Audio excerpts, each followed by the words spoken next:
What's going on? What's going on, y'all? Man, Fred shocked the world, man. Going on this, leaving this early. Man, we got a hell of a show today, man. We're gonna go back to the fantasy boxing.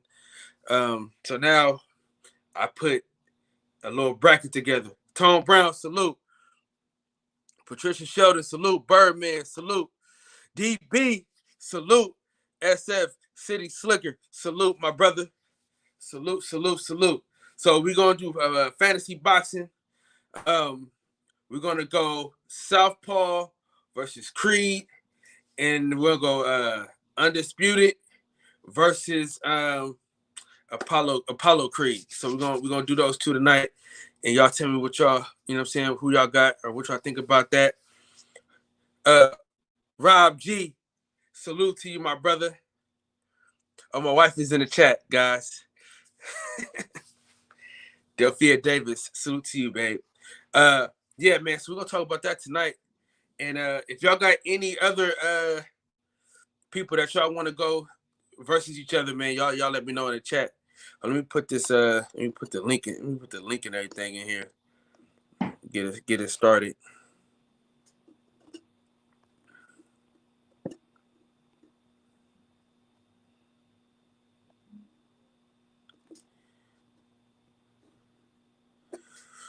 So yeah, if y'all wanna get into the panel, the link is in the chat. So y'all just let me know what y'all think. So yeah, man. Let me pull these pictures up, man, so we can get this thing started real quick, man. Bye. So this is the first round of fights. You know what I'm saying? Y'all tell me who y'all think will win this fight and why. Dre Boog, man, salute to you, my brother. Salute to you, man. We live, baby. We live. Salute to everybody that's in the chat. If y'all wanna beam in, the link is in the chat. Rob Brown, salute to you, my brother. Appreciate you for stopping through. Let me get this thing going, man. I'm usually more prepared, man. Fred normally come on later than this. All right, so let me do this right here. Just like that. All right. I don't know if y'all can see that, but we're going Creed versus Southpaw. Y'all let me know who y'all got in there, and then I'm gonna tell y'all who I got. I'm gonna tell y'all who I got after y'all tell me who y'all got. Also, let me see, man. We're gonna turn it up a little bit. Bang. Let's see how this one comes.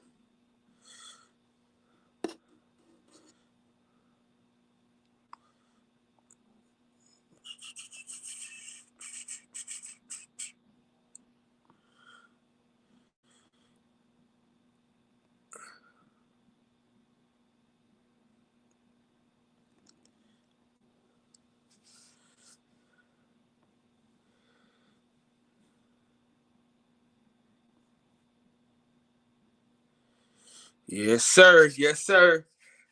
Y'all let me know. Y'all talk to me, man. Let me know what y'all thinking about this one here, man.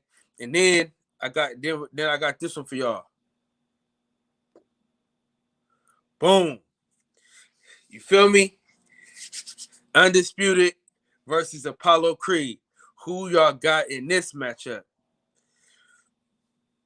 Cletus Smith, salute to you, my brother. We doing a little fantasy boxing right quick, man. We talking some. We gonna see who y'all got winning these good old fights, man.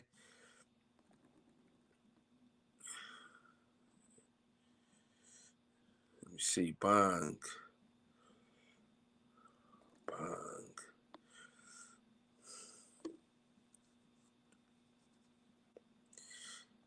Getting it started, man.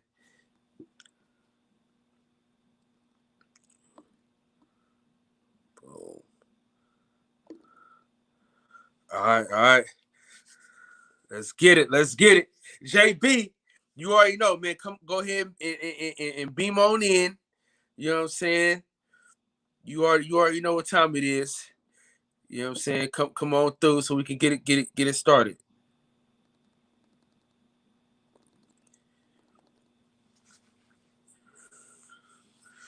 Yeah, man. We live in this thing. All right, so we got undisputed. We got undisputed. You know what I'm saying? And then you got Apollo Creed. Y'all tell me in the chat who y'all got. Who y'all got?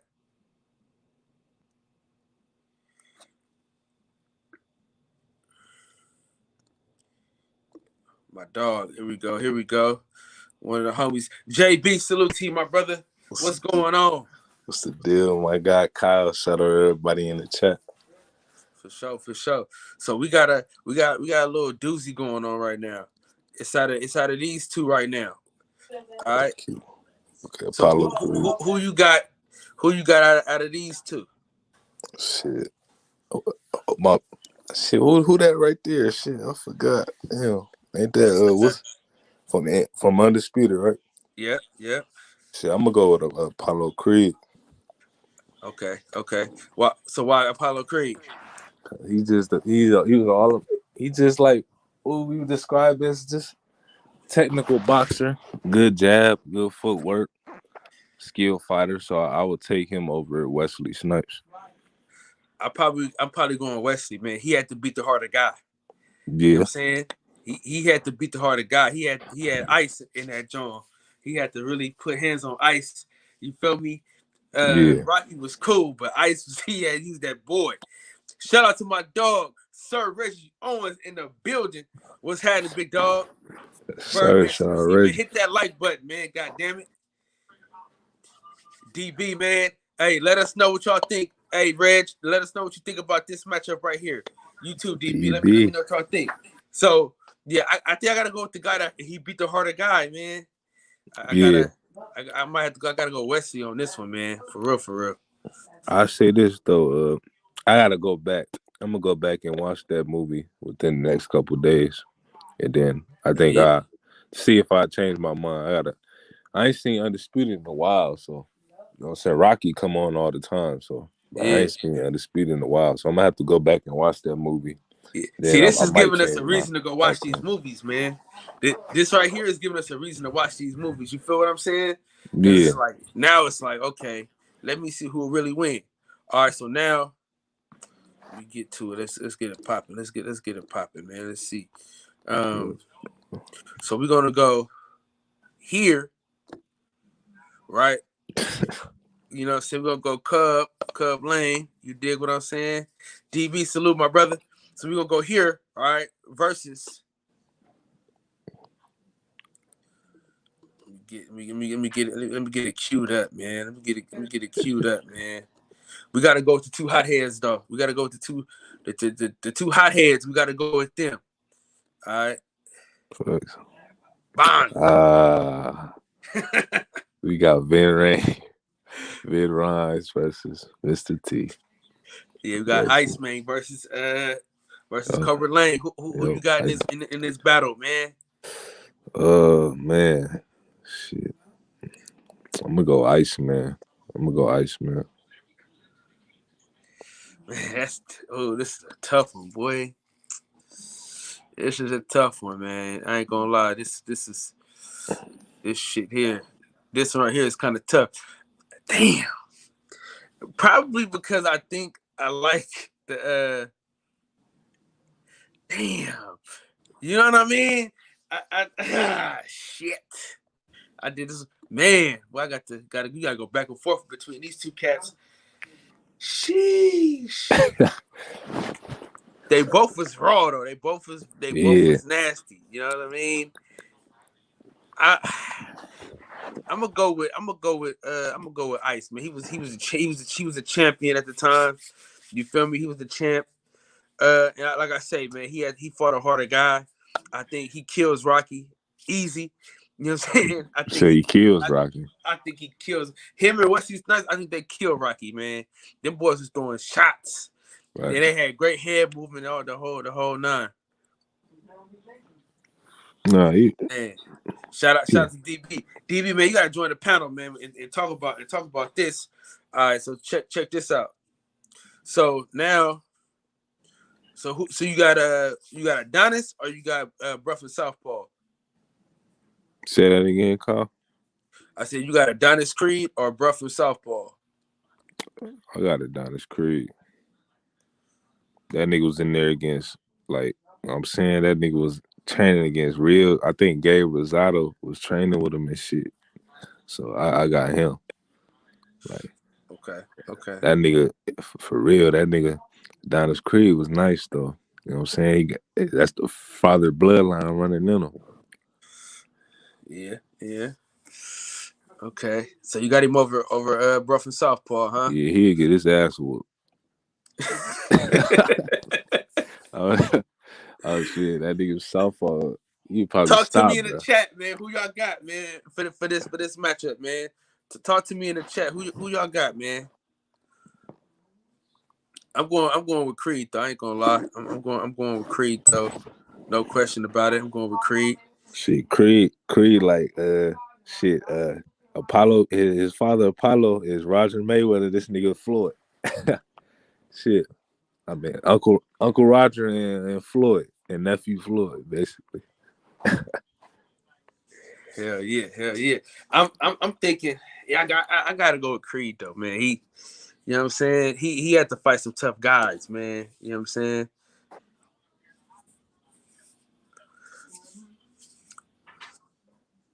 Hey, for real. Look. For real. I talking about Drake character. I was gonna put him in here. I was gonna put him in here too, but he got dusted off by Apollo Creed's son, so I had to change my mind on it. I had to change my mind on it.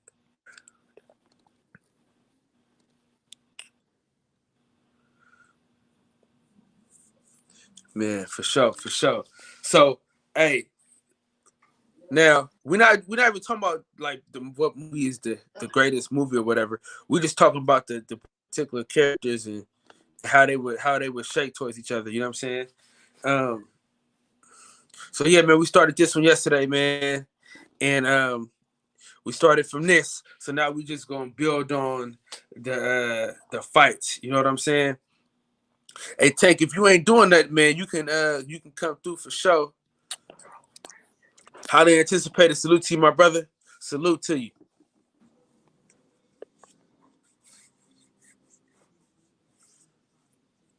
So yeah, we definitely in the building right now. What'd you say? I said I gotta watch that. I make sure I watch that Don King movie tonight. Man, you got to, bro. This. You got to. That is a classic. Is that like a biopic? Huh? It's like a biopic. Yeah, it's like a biopic. Yep. Definitely. I didn't seen every movie up there except that. So I definitely got to see that. Yeah, for sure.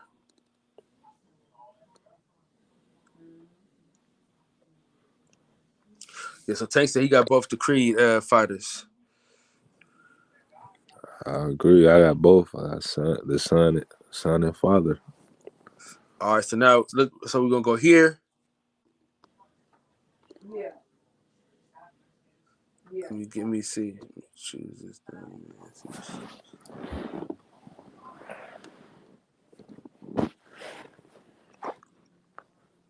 I can't even pull it up.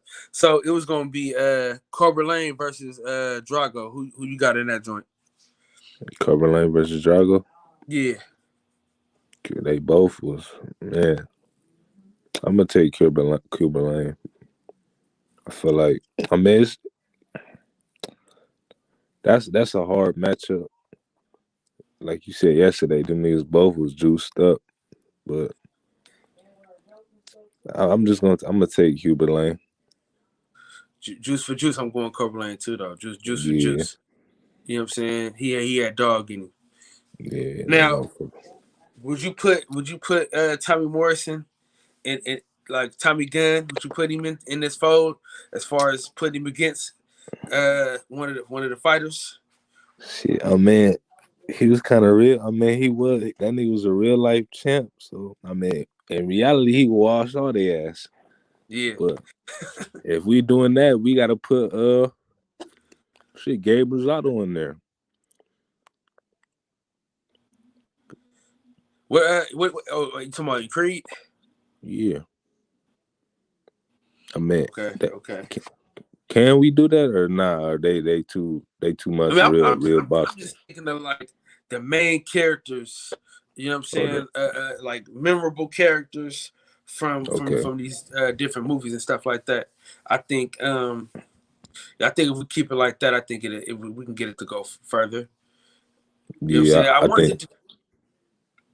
What'd you say? Nah, go ahead, Carl. Yeah, no, I wanted to do. I just want to do like all the movies, right? All the good ones, man. All the boxing movies with fictional characters. Yeah. I want to try to get as many as I could tonight, man. I didn't know Fred was finna get off so quick, man. Fred got off hella fast. So I was over. My bad. Huh? I was over there. I was watching Ace Money and them go at it about Devin Haney and Teofimo Lopez. They still on? Yeah, he's still on. I don't know if he's still on now, but right before I came to your show, he was still on. God, dog, they've been on for hella long, dude. They've been on since like 7 o'clock, dude. Like 6. Yeah, bruh. Yeah. I got on at 7, so I'm like, yeah, I didn't think he was gonna get on this early. I thought you was gonna get on like around 12:30. Bruh, Fred, I go on after Fred, so Fred, yeah, he went off hella because I'm usually like by this time, how I always had the pictures. I'd had the pictures ready and up. But with Fred going off so quick, I was like, oh shit, I might be able to go to sleep early tonight. You feel what I'm saying? I might be able to. Yeah, but I wasn't really ready to get everything going right off. But shit, it is what it is. You got to just do what you got to do when you do it. You know what I mean? So I ended up just pulling the fast one. Okay, so we're gonna go. Okay, so we got Cobra Lane versus Drago. We got Cobra Lane, right? Yeah, I got Cobra Lane. Okay, so now let's go. Father versus son. Come on, Kyrie. Well, they wasn't gonna fight. Well, we never seen that in the history of the sport. Family fighting in the actual fight. Father versus son. Okay, okay. Who was the better boxer, father or son? Shit, I always say the youngest one in the family, always the best one. He turned out because he learned from people that came before him. I'm gonna say his son. Hey, chat. Who's better, man? Apollo Creed or Adonis Creed? I'm gonna have to go with the pops. Though. I'm gonna have to go with Creed, man. I'm gonna have to go with the pops, man. Because the pops, they ain't no son, so I'm gonna have to go with pops. Nah, that's not. Pops huh? No, I say you ain't. You ain't really choosing wrong either way. They both was good choices. But I'll say, son. Hey, bro, man, I just said that too. I just said that, and I was about to. I was like, shit, he damn near a real fighter. So I was like, shit, I don't know if I'm gonna put him in there. Jay Dixon, salute to you, my brother. Salute. Salute, man. Dave Jack, my dog, in a building. What's happening? Hey, Jay Dixon. So you got who you got? Oh, you got Apollo. Okay, Tom Brown said he got Adonis. Dave Jackson, he got Apollo. So I gotta have Apollo on this. Okay, so since we got some new people in here, man, we're gonna go to the first fight of the night. Tell me who y'all got in this one. The new people in the chat, who y'all got, man? Creed or Southpaw? For all the new people in the chat, y'all let me know. Creed or Southpaw? I'm gonna go Creed though, bro. I'm gonna go Creed, man. Matter of fact, what you think was the better movie? Shit, Creed, because it was like a spinoff. It was kind of like a different universe with the son, and it basically gave you the backstory about his father. I say, Like the hands down, that was just a great. The backstory behind it made it such a great movie because the lead off with his father, we knew his father was, and then the fact that Rocky was training him, just how he wanted to live up to the expectations that his father had left behind, him dying in the ring. So Creed, oh, that Creed was, man. That first one, the second one was good too, but that Creed, man, I love that movie right there. And it Yeah, gave you everybody that can see my Philly Creed. lifestyle. Hey, which one did you like better, the first one or the second one? That first one. Damn, man, I like that second one a little bit more, bruh. You know what I'm saying? He went through some shit in that second one. You know what I'm saying? He had Nah, the baby and the wifey and all that, yeah. bruh. Shit was good, man. Is the fighter? Oh yeah. Hey Cam, come on and jump on real quick because we talking about Monroe right now. He next up. Let me put the thing. Let me put it in the chat one more time so niggas know what's happening. Did we say the fighter yesterday? The fighter, the Mark Wahlberg. Yeah, I don't really fuck with Mark Wahlberg. I ain't never seen that movie, so I can't really say. Yeah, that was just another boxing movie I'm throwing out there. Yeah. So in the chat, tell me which Creed was better, number 1 or number 2. J.A., you came to the spotlight. We're gonna get back to it. See, we got to redo them too, because we got some new people in the chat, so we got to go back to what we talking about. So we got to go back and bring some back. So we're gonna bring it back real quick. Let me bring it back, man, because some folks didn't see, they didn't get to see what we was talking about before. So we're gonna run it back one time. All right, so second fight, another good one. You know what I'm saying? So for my homies in the chat, who winning this fight? For the new people in the chat, who winning this fight? It's mixed, man. It's mixed. That's how you know, bro. That's how you know they were two great movies, man, because it's mixed. It's like you can go either way with them. So it's like, it's kind of like you go either way. So you can go one or number 2. Neither one of them is a bad movie. You know what I'm saying? Neither one of them is a bad movie. My dog is in the building. Big Tank, what's happening, man? What's happening?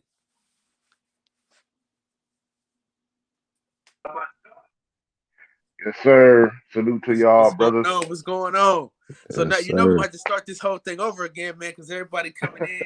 We're gonna start this thing over and get your take on it. So we're gonna start with this fight right here. Who you got in this fight? Okay. Look, I'm gonna tell you right now, I'm not filibustering, as my brother Fred like to say. I'm just gonna keep it 100. Apollo Creed beats Monroe. All right. But wait. But Wesley Snipes beats Carl Weathers. So we gotta separate it. We have got to separate it. This is not Carl Weathers versus Wesley Snipes. I know it's hard to get around that, but we got to go by the characters and the boxers that the actors portray. Apollo Creed, you can tell that had he been in his prime, he's a better boxer than these dudes. If you watch Monroe and Undisputed, which I recently had a chance to watch it again, thanks to my brother Kyle, the boxing section, because he put this out there yesterday, and I had to go to the archives and rewatch it again. But if you watch Monroe box, right, portrayed by Wesley Snipes is a martial artist. And I know this because I have a background in martial arts, even though I could box also. But I have a background in martial arts. You can tell that Wesley, he don't move like a boxer, so Monroe didn't move like a boxer. I don't know Carl Weathers' background, but when you watch him portray Apollo Creed, the brother moves like a boxer from his feet to his hands. I mean, the subtle movements, the feints, all that, you can tell that that Carl Weathers knew what he was doing around the boxing ring. And when you watch the movie Undisputed, you see Monroe, he was getting touched up. He got dropped. He was getting countered. He was getting beat up most of that fight when he fought Iceman. So I got to take those things into consideration. And when you watch movies like Rocky 2, Rocky 3, he's already retired from age. They're already talking about how old he is in Rocky Part 1 when they're talking about Apollo Creed. So we're going to go prime for prime. I got to go with Apollo Creed because even when you watch even when you watch the Creed movie, I think it was the first one, when he's introducing himself to Adonis, Apollo's son, he tells him, man, your dad whipped my ass when nobody was around. No fans, no nothing. I didn't have nothing to draw off nobody. I couldn't call on Adrian. It was just me and him, which happened at the end of Rocky. It happens at the end of Rocky 3. If y'all don't know, Apollo Creed and Rocky finally get their rematch. It's like their rubber match. But you don't get to see it. It happens off camera. So we don't get to know what happens in that fight until you really watch the first Creed movie, when he's telling Adonis, man, your dad beat me 1-on-1, and had he been in his prime, I wouldn't have had a chance. So I'm running with Apollo Creed over Monroe. Okay. So now we got we're gonna go here with it. Now this right here, I think this is probably the fight of the night. I think this is the best fight, man. I think these two are the most alike. But let me see. We got Bang, right? You see who that is, right, Tank? Let's see. Clubber Lang. Boom. Okay. Who you got in this fight?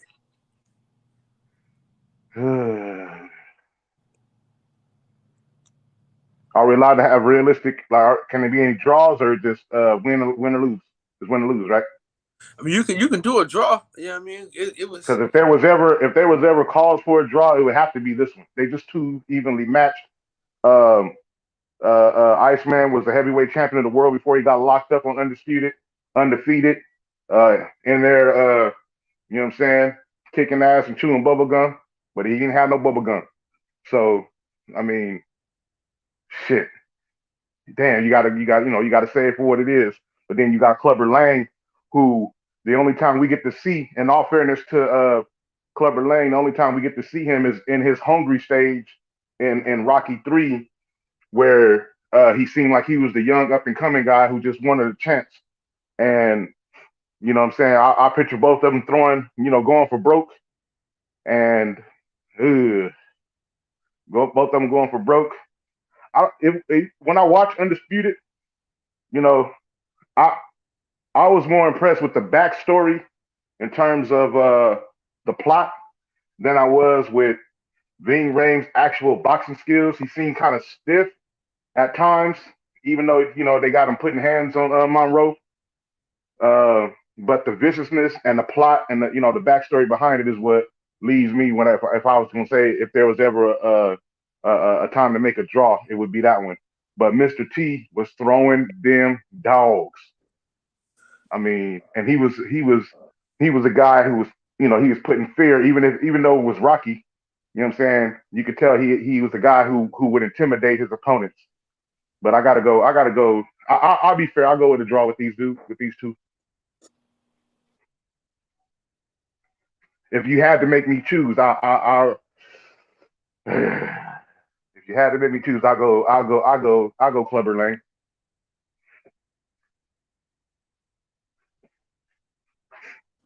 I ain't gonna lie, that's the one though. That's the one. That's hard. That's hard. What he say? Coming to America? That's the one. Man, look. That's you ain't lying, bro. Night, man. As soon as I was like, if you had to make me pick, I'll go Clubber Lang. I silently said to my head, but I was like, but damn, Iceman though. man. Okay, let's step into it. Let's step into some more. Okay, right. Go here. Okay, Adonis. Clubber. Clubber Lang, no question about it. You know what I'm saying? Yeah. Adonis just ain't ready for that yet. It's hard though. Okay, okay, Adonis. Okay, I'm this wrong for me to do this, but I'm gonna say Adonis and Adonis and Creed 1 gets his ass knocked out by Clubber Lang. Adonis in Creed 2, he beat Andre Ward's character, so I'm gonna go with him in Creed 2. But Creed 1, Adonis, he get knocked out by Clubber Lang. Slept. No, listen, I don't give a damn which one it is. You know what I'm saying? That nigga ain't beat. He ain't beaten. He ain't beaten. You know what I'm saying? He ain't giving him no love for Andre Ward fight. The Andre Ward win. That ain't Andre Ward. That was Wheeler. I mean, you know what I'm saying though. But the character, I forgot the name. I forgot the name of the character, but that was an undefeated world champion. You know what I'm saying? Yeah, that was Wheeler though, man. That wasn't Andre Ward though. See, but I'm saying though, Wheeler was he wasn't like he was no up and coming dude. Wheeler was, he was the man. In Creed 1, right? He just only reason he didn't get the chance to fight was because he got injured before the fight when dude hit him in the eye. Yeah. So he was on track to being, fighting him. Clubber Lang, though, bro. Clubber Lang is a vicious motherfucker. So J.A. Dixon said, "What about Iceman from Undisputed 2?" I gotta see that movie. I haven't seen it. I haven't seen it. You know what I'm saying? I try to leave my classics alone, but I'm gonna give it a try just because you said that, Jay. I'm gonna go watch it. So he said, they said Clubber Lang to kill him. Too many haymakers. Yeah, that's the problem. That viciousness. Yeah, I mean, shit. Yeah, and the game being who you got, JB? Nah, Clubber Lang. Let's keep it a buck. Clubber Lang. He vicious as hell, man. And Adonis, he green. You know what I'm saying? He barely coming into this thing. That's why I'm just giving him a slight. Maybe he could get on decision, tie him up or something like that in Creed 2, and win on points. But Clubber Lang, he wins the fight. All right. So I got this one right here. This is called the Battle of the Ass Whoopings. All right. These two right here took the most ass whoopings, but they ended up winning the fight. So so we're gonna do the Battle of the Ass Whooping, right? All right. Stop, Paul.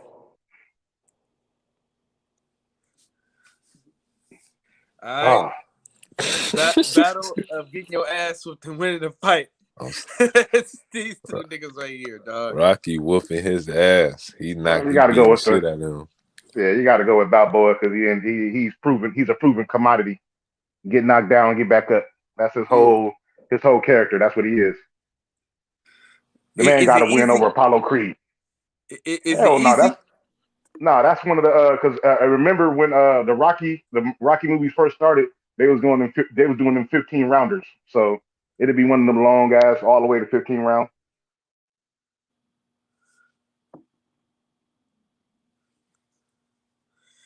Yeah, man. They talking about John White and I gotta see. Have you seen Undisputed Part 2? JB or Tank? No. It's been a minute. It's been a while. I ain't seen it. I never seen number 2, and now I gotta watch it because now I gotta see. Not because now that people was telling me, I gotta see it so I can put him on the fantasy thing because you know what I'm saying. I don't want to do it. Okay, so now Drago, Clubber Lang, Tank. I'm going Clubber. Okay. To the chat. You know what I'm saying? We gotta have these body tests though. Yeah. To the chat. Clubber Lang or Drago. To the chat. Okay, so Birdman said Part 2 has more action. Okay.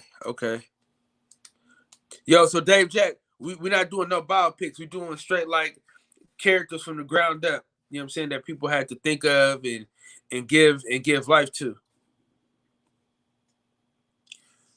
All right, let's see. All right. We're gonna go here. And then we're gonna go here. I got Apollo getting on him. I'm with you on that one, Apollo. Big range feet and his feet cement. Too slow. Facts. He too slow for him, man. I think the only person that can damn near beat him is Monroe. That's it. That's the only comp for Apollo for me is Monroe. That's it. You know what I'm saying? Because Wesley quick, and Wesley was Yeah. stepping around. Wesley was stepping around Iceman? You know what I'm saying? Step around, jab, step around, hooks, hook. The only thing is Wesley threw way too many hooks, and Apollo Creed had them straight shots. Then 1-2, 1-2, jab, jab, jab, double up, triple up on the jab, 1-2. You know what I'm saying? That straight right hand will give Monroe problems, and he could move around with him. You know what I'm saying? He was athletic like that. You know who I forgot to put? Jack Jenkins. Mm. His character was like Jack Johnson for real. Like he was out here whooping ass and getting the ladies. Yeah, facts. Or a young. Oh my bad, you probably already got it. Let me go ahead and let you do what you do. Go ahead. I was gonna say because remember when Drago beat Apollo Creed, that was an old ass Apollo Creed that was retired and shit in the exhibition. You know what I'm saying? I don't know if he do that to a prime Apollo. Okay. Now, see, and I don't know. that's the one thing. That's the one thing that I didn't like about that Rocky movie, right? Is a damn exhibition and motherfucker gonna kill the nigga. You know what I'm saying? That's the only knock I got on number 4. It's like, come on, man, you gonna let me just get killed in the exhibition? Yeah, and it was Rocky's fault. It's always That's what Rocky's make it fault. worse. It was Rocky's fault. Yeah, it didn't have to be like that. You hear my nigga? You hear because my man's throw in the towel, throw in the goddamn Yeah. towel. Throw in the You know his goddamn son. towel. His son is on Creed, right? Yeah. Played by Wood Harris. Your dad Yeah. got killed in the ring. Yeah. Dog, shit. I got to watch Undisputed #2 though, bro. That I gotta go see because niggas is telling me that is good. So I gotta go see what's going on. It's fire. I ain't gonna lie. I just never bought it on. I never bought it on DVD when I was getting my collection. But it's a good movie. What movie is that, J.A.? What movie is that? He said James the Grim Reaper. Let us know what movie that is, cause it was a couple of people I was about to put in, but I wasn't sure if everybody saw the movie, so I was like, I don't know. I was gonna put Damon Wayans in here too. See, bruh. See, right on cue, bruh. I was gonna do that too. I was gonna put him in here too. I was gonna put him in here, and I was gonna put Eddie Murphy when he was the boxer, where every time he beat somebody, he put like the mark on his arm. I was gonna do both of them, blood. I was just gonna do that. Yeah. See, I gotta see the Great White Hope again, though. I mean, the Great White Hype again, because I haven't seen it in a minute. I need to refresh my memory so I can do this accordingly. But he ended up getting knocked out at the press conference after the fight. They messed up all the money.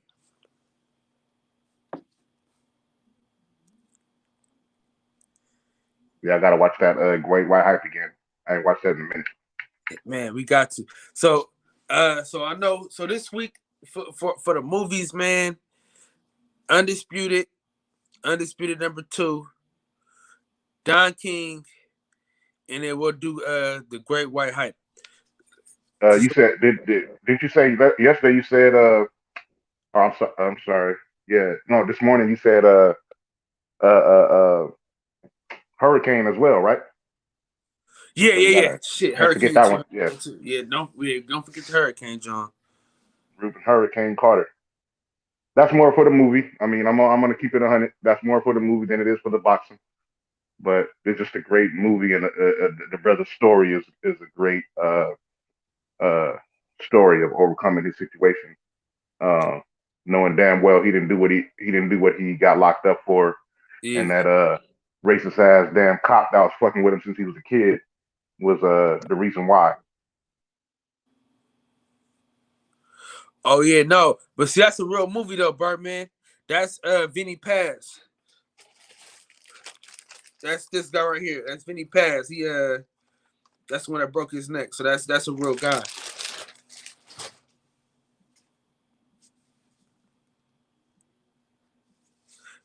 So hey, if y'all got anybody for the matchups, man, put it in the chat, and that way we can just go from there, kind of picking and choosing the names and everything else like that.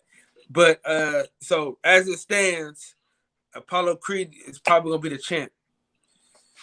It's either him I or like the ones Wesley, you I got. think. Yeah, it's out of him and Monroe.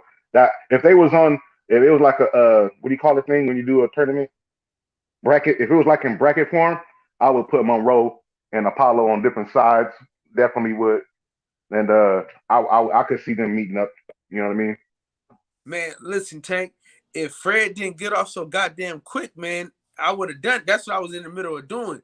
Oh, And you was then gonna bracket them up? I was gonna bracket them. I was trying to put them. I was Yeah. trying to like put them together so I can like get ready to post it. And then when Fred got off, I'm like, oh shit, he ain't going. He getting off. Hold on.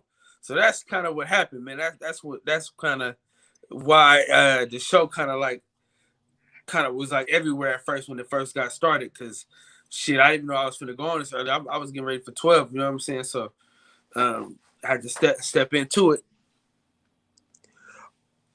Okay, so we're gonna switch gears and then come back to the movies.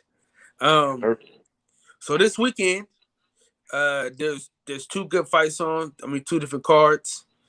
You got the Chocolatito Estrada, and then you also got the David Benavidez, Ronald Ellis. Okay, so which card are y'all more excited to watch, or is it kind of a tie? It's a tie for me. I like Chocolatito and Estrada that rematch just because their fights are exciting. But there's those little baby dudes. You know what I mean? All due respect, those are little guys, and the little guys don't have. Um, I mean, not a lot of those dudes are little, but that small. That's not. They don't have the same uh, allure as the the middleweight and super middleweight divisions. You know what I mean? That's just what it breaks down to me. Is you got the little guys fighting each other. I don't want to sound disrespectful. You got Chocolatito and Estrada fighting each other versus um, um, Benavidez, who's vying for fights with Caleb Plant possibly, Jamal Charlo possibly, Saul Alvarez possibly. Demetrius Andrade is going to have to be in that mix at some point in time. People don't like to hear his name, but Daniel the Miracle Man Jacobs at 168. So I just think that what David Benavidez does carries a little bit more intrigue based off of the outcome of that fight than Estrada versus Chocolatito. For sure, for sure. What about you, JB? I'm gonna say the Estrada, Chocolatito Gonzalez. I'm more interested. That's a better fight. But I'll say about David Benavidez versus Ronald Ellis. I just want to see how Benavidez look in the fight. So I'm happy to see him return to the ring, and hopefully he can get a big fight down the line with the guys that Tank just named. For sure, for sure. Somebody said, "Where the hell is J.A. Dixon?" Said, "Where the hell is Eubanks Jr.?" That's a good question. He got away with Korobov because had Korobov not got hurt, that nigga would have lost that fight. What y'all think about that fight? I think he would have won that fight if Korobov didn't get hurt.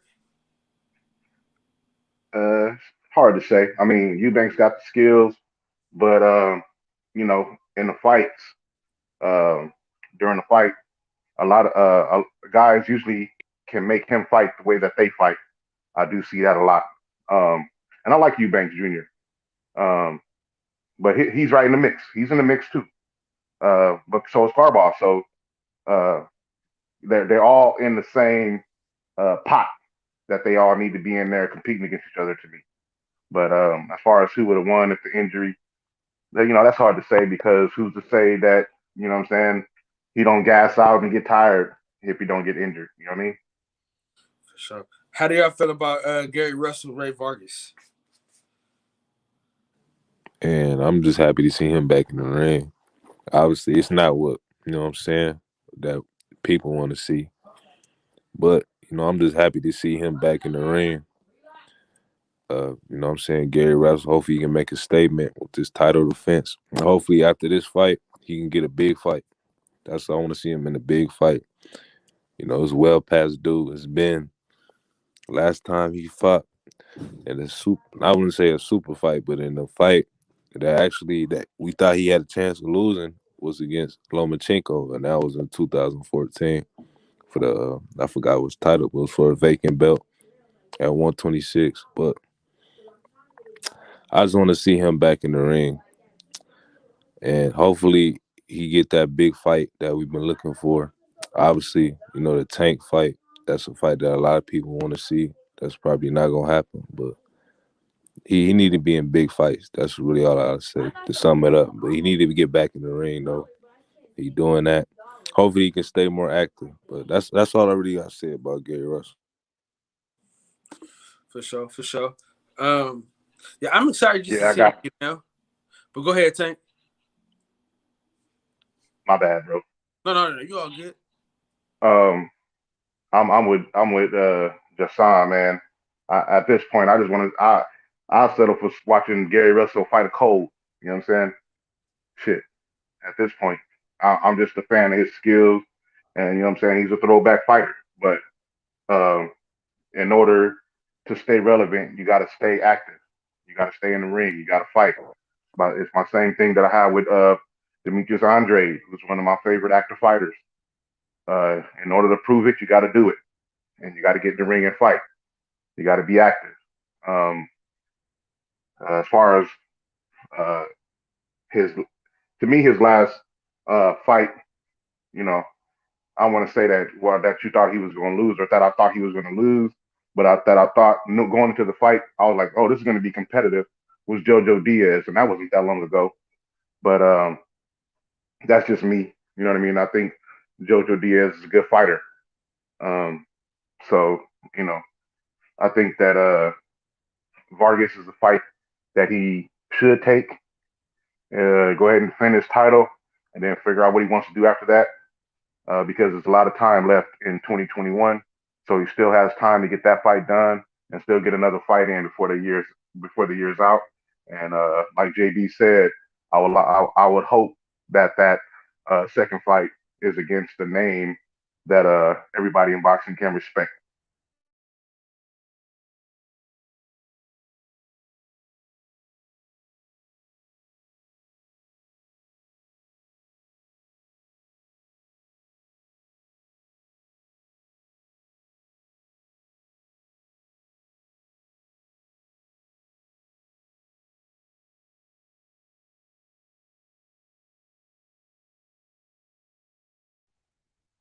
I can't hear Kyle. Can you hear him, JB? He on Oh, mute. Oh, okay. my I see his mouth moving. Look, he's Yeah. talking on mute, nigga. Yeah, man. My nigga over there cooking. I was like, damn, is my nigga cooking on with the oven off? Man, listen, no gas, no oil in the pan. But no, I was saying Gary Russell, man. The fight is cool, but I just wish he could get something better, man. I wish that he could have got the Leo Santa Cruz before Tank knocked him out. You know what I'm saying? Because now, if he gets the Leo Santa Cruz fight, they're gonna be like, "Oh well, Tank knocked him out," and you know what I'm saying. So he don't get the credit he deserves for that. And I think that I'm hoping that he gets something going, because it's kind of like it's wasting his career, man. You know what I'm saying? It's like, dude, you are one of the best fighters and you can't get a fight. You know what I'm saying? Like, I'm trying to figure out what's the situation. Like, what is there? What else is there to do for him to get a fight? You know what I'm saying?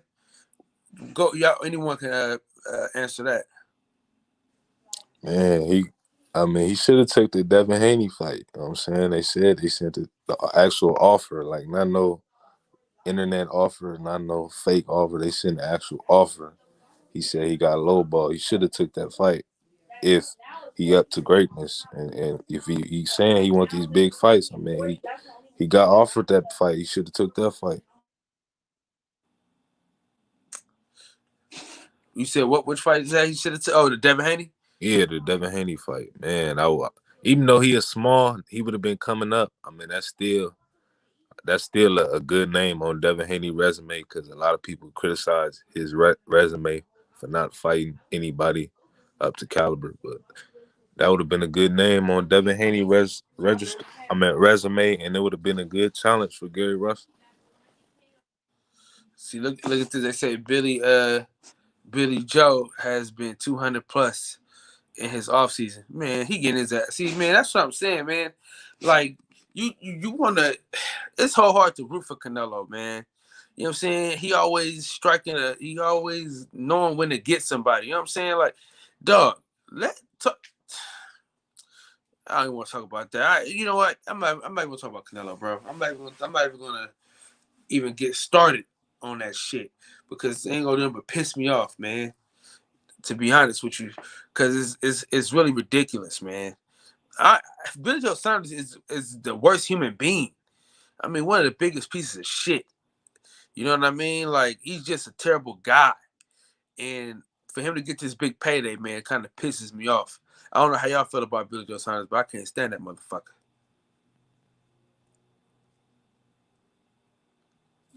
He is shit bad. The stuff he do, you know what I'm saying? Obviously, he got a relationship with Tyson Fury. We know what type of dude he is. So, I mean, one thing I could say about him, even though I don't really like him, I do like his style in the ring as far as his technical prowess. But outside of that, his antics outside the ring makes it hard for people to like him. And you know what I'm saying? Most likely, he probably gonna get his ass whooped by Canelo. You know what I'm saying? Because we know Canelo always find some type of stipulation in the fight to gain the advantage over his opponent. But that, man, like,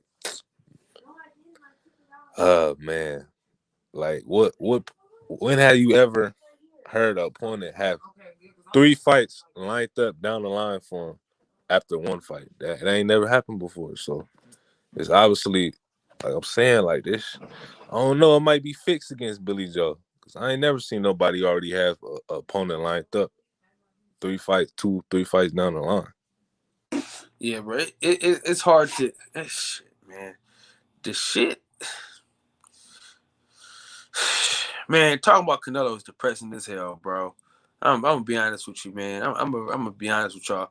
It's really depressing, bro, because if a black fighter was doing half the shit that he was doing, man, he'll get ripped. Rip him apart, man. If a black fighter did half this shit, you know what I'm saying? It would be a fit. So the undercard is looking good though for that Chocolatito card. How you feel about Ammo Williams? I ain't really seen enough on him. I'm gonna have to check more of them out to make it accurate. Get my appropriate opinion on him. You know what I'm saying? Yeah, this is gonna be a good fight for him. I think this is gonna be a good test.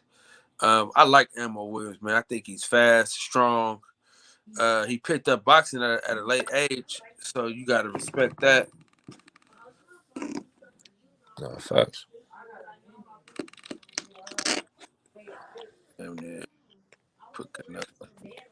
Let's put Copeland. Hey, Jay Dixon said at this point you can damn near put Canelo on the list with Copeland Lane and Rocky shaking my head. God damn. Oh shit. Oh man, that shit funny as hell. Oh man, god damn. Whew, that shit. It's and then I think Raymond Ford is on that card. I think, if I'm not mistaken, I think Raymond Ford is also on this card as well. So I'm looking forward to that Strider card. I'm not gonna lie. See, I'm not ready to see that fight. I am. I'm just ready to see some boxing, man. Like last week we had the MMA going. She was good. But I miss boxing, man. You know what I'm saying? I miss people being on you know what I'm saying, on their 2 feet swinging. You know what I'm saying? Yeah. It's hard to watch somebody just land on somebody, man, and not understanding. You know what I'm saying? Because when you don't understand, when you don't really understand the reasoning behind stuff, you kind of just be like, shit. Yeah, I ain't too much. I ain't really know I mean, MMA cool, but I ain't really no fan of MMA. I like niggas that's gonna throw them hands. You know what I mean? I like niggas that's gonna stand in the ring, throw them hands, body shots, footwork, counter punches, all that. You know what I'm saying? On the feet, on the standing up. I ain't really into all that jujitsu and taking somebody to the ground and doing judo flips and all that. No disrespect, you know what I'm saying, to MMA at all. I respect all combat sports, but I'm just more of a stand-up type of person, you know what I'm saying? If I fight somebody in real life, you won't see I ain't trying to throw no kicks, take somebody to the ground. I'm throwing all hooks and right hands and jabs, you know what I'm saying?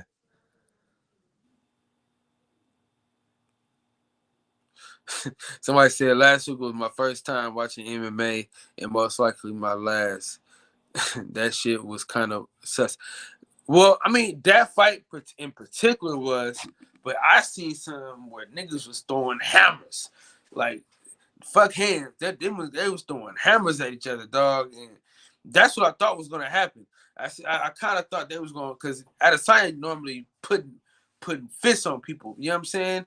He didn't really throw enough hands like I thought he would. You know what I mean?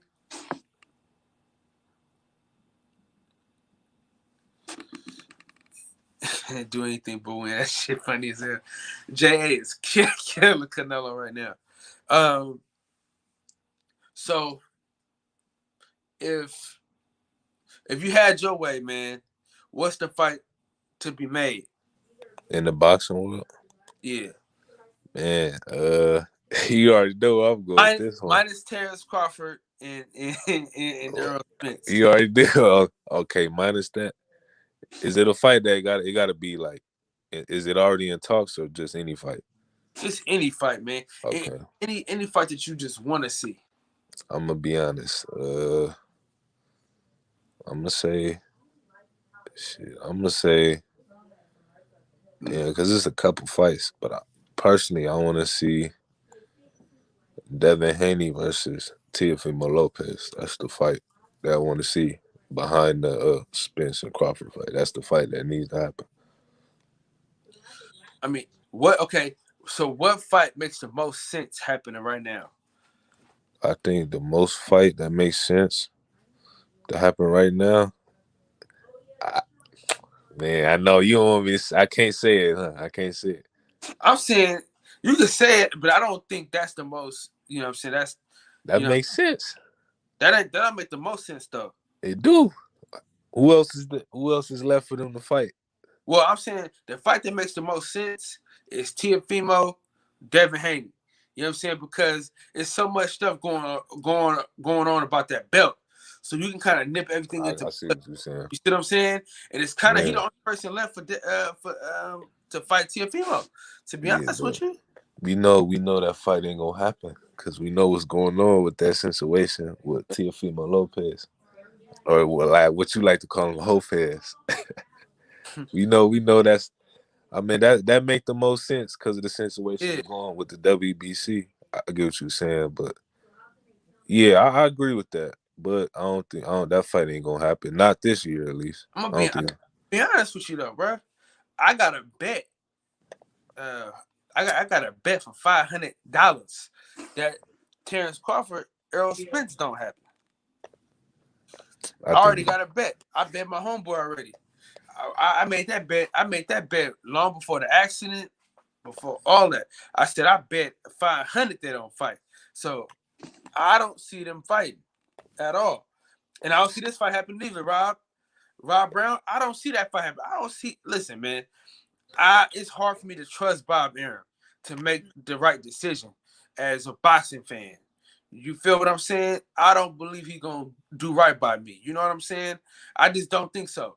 You know what I'm saying? Oscar Valdez has been ducking, running, and hiding from Shakur Stevenson since 126. So I don't think he's gonna give him to him now, bro. I don't. Something gonna happen. Somebody gonna get in the way of it, and it's not gonna happen. And I can guarantee you that it ain't gonna happen. And I'm ready. I'm willing to bet money that fight ain't gonna happen. As much as I want it to happen, as much as we need that to happen for Shakur Stevenson's career, it's not gonna happen. JB, you can go, and then Tank, you can finish up. Yeah, I agree. Another fight that need to happen is Canelo Alvarez versus Jamal Charlo. That fight needs to happen. I don't know when that fight needs to happen. You know what I'm saying? That hell, man. You know what I'm saying? We doing the same thing we was doing at the beginning of the show, man. Talking about Yeah, fights, talking about fictional fighters, dog. yeah. But You I know, mean, at some point these fights gotta happen because they gonna sooner or later these guys gonna run out of opponents to fight and they gonna have to fight. That's what's gonna come down to. All that ducking gonna have to go out the window when leave they it to can't. the You you hear said me? what? Leave it to the WBC. They can figure an opponent out for them. Yeah. Oh You know? yeah, they'll make up Yeah, some ranking, put somebody they'll make up them mandatory out of no goddamn where. there. You know what I'm saying? Tank, what's the fight that makes the most sense to happen and that you want to happen? Which one is that? Fight that makes the most sense to happen, and the fight that I want to happen. The fight that makes the most sense is uh, Teofimo Lopez versus Devin Haney. Yep.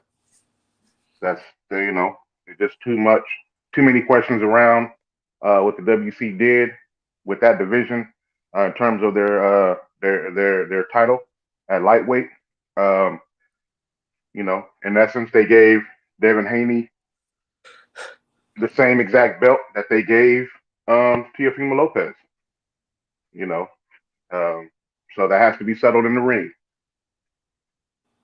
Gotta I'm be. not talking about the franchise. I'm talking about the fact that it's going underreported that the WBC literally gave Teofimo Lopez a WBC World Lightweight Championship belt alongside of the franchise belt that they gave him. You know what I'm saying? That's going underreported, and that has to be settled in the ring.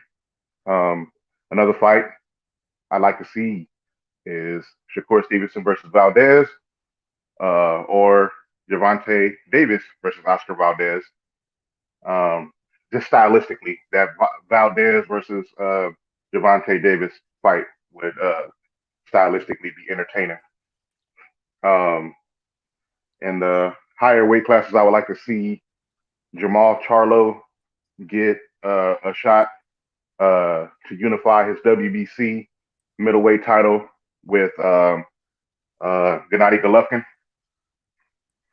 and Saul Alvarez. Probably the person he's been avoiding the longest is Demetrius Andrade. So, Demetrius Andrade is on record saying fuck Canelo. And, that's the fight that I want to see, because when Alvarez had a chance to unify at 160, he gave us impressions and insinuated that he fight Andrade. But when Andrade was the only guy left to fight, all of a sudden he's too boring.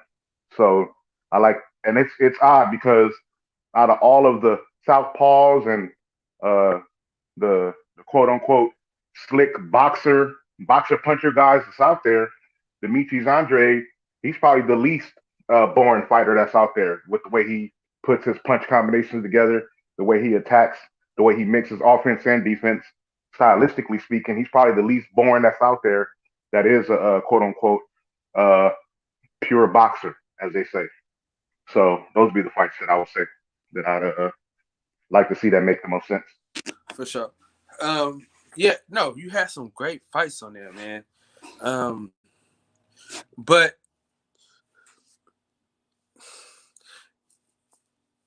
the one that makes the most sense though, Tank, is the Teofimo Lopez, Devin Haney.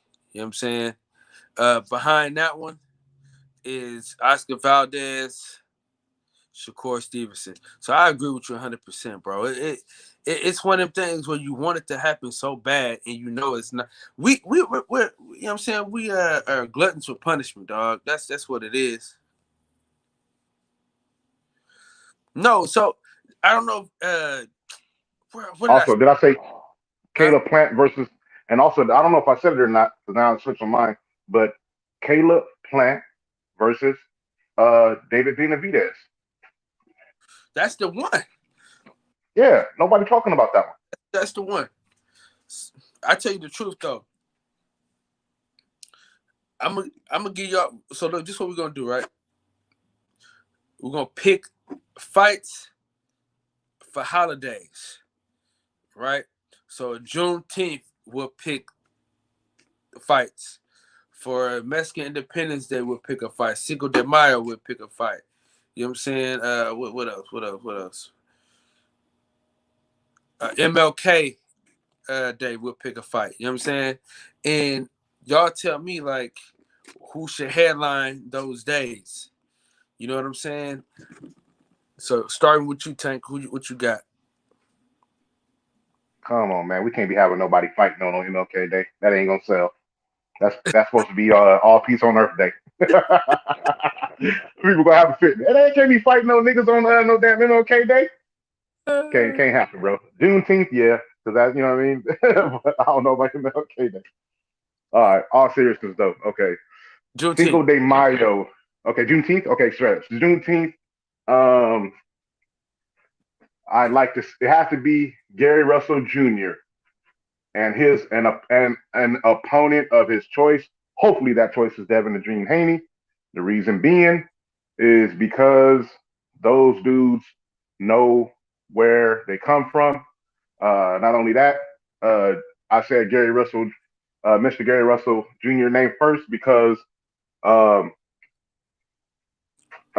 he would appreciate Juneteenth more so than any other boxer that I could probably think of because um, unlike a lot of these other guys who keep wearing sombreros and you know uh, the colors of flags that they don't associate with themselves. Um, when you see Gary Russell come out to the ring, he's identifying as who he is. You know what I mean? If I recall, I don't know if it was his last fight or the fight before that, he came out with the "Coming to America" theme and had the females throwing rose petals at his feet on his way to the ring, which was that was comedy. That was dope. You know what I'm saying? So they would deserve a Juneteenth.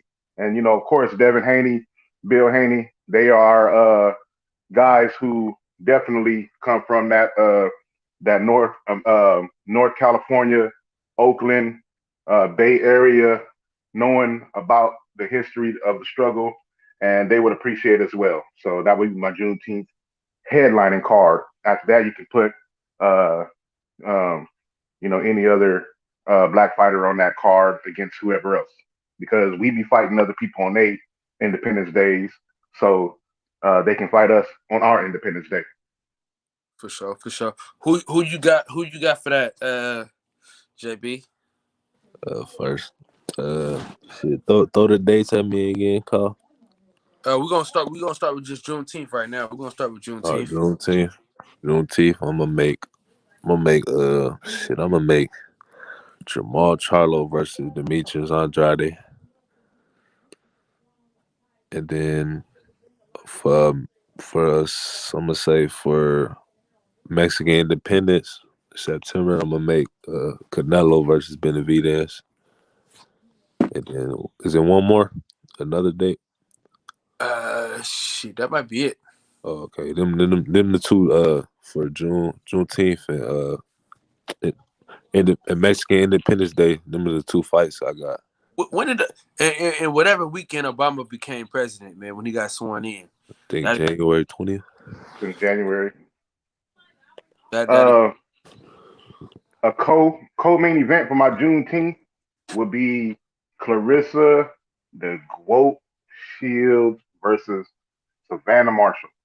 for sure. Ooh, that's a good Going one. to get that work. Going to get that work on Juneteenth. For sure. Marvin Rollins, salute to you, my brother. Hell yeah. Man, god damn it, Tank. That work on Juneteenth. Co-main. Matter of fact, listen, if we could put Deontay Wilder, Gary Russell, and Clarissa Shields on the same. Quote. Oh, come on. Now you're talking to me. That's the type of shit that could happen, though. You're talking about people who would appreciate Juneteenth and fighting on that date. You know what's crazy, though? Like, I know we said, like, this is, like, hoping, should, could, whatever. But this is the type of shit that could happen though. This is the type of shit that should happen. This ain't even hard to do for real, bro. Like Facts. this ain't hard to do. To get Clarissa Shields, Gary Russell, and Deontay Wilder all on the same card should not be hard, bro. And I think that motherfucker would sell because you would have every black woman in America watching Clarissa Shields on that day. You have every black person watching Deontay Wilder is going to draw whoever, wherever. You know what I'm saying? And then Gary Russell, I mean, he can kind of like eat off everybody else, but I think that'd be hella. I think that'd be dope. You know what that card remind me of? Kyle, that you just said. So listen, man. What we're not gonna do is have any Deontay Wilder slander in this here chat. You know what I'm saying? We will not talk crazy about Deontay Wilder. Fuck Fury. Fury's a cheater, and he can eat a dick. Fuck him. All right. Sorry for my unprofessionalism, but fuck Tyson Fury. That'd be cool. That'd be cool. Rob Brown. He came with a good one. Tank. He said Clarissa Shields versus Layla Ali on that day. Woo!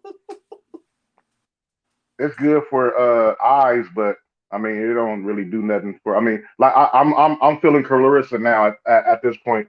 You know, if she can't win that fight. There's nothing that she can do to win that fight. If she fights Layla Ali and knocks her out in the first 10 seconds of the fight, they're gonna say, she's been retired forever. She's an old woman. She's well past her prime. Yeah. If she loses to Layla Ali, oh my God, she's overrated. We told you she wasn't nobody. She can have a knockout pop. There's nothing that she can do. I don't like that fight. I no longer am interested in that fight outside of both of those ladies, both of those sisters, both of those queens getting a big bag for doing it. Outside of that, I'm no longer interested. Because there's nothing that Clarissa Shields, it's unfair to the GOAT because there's nothing that she can do to win the fight.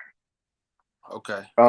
That's why I say Savannah Marshall, let her go out there. That was sell because that's the last person to beat her.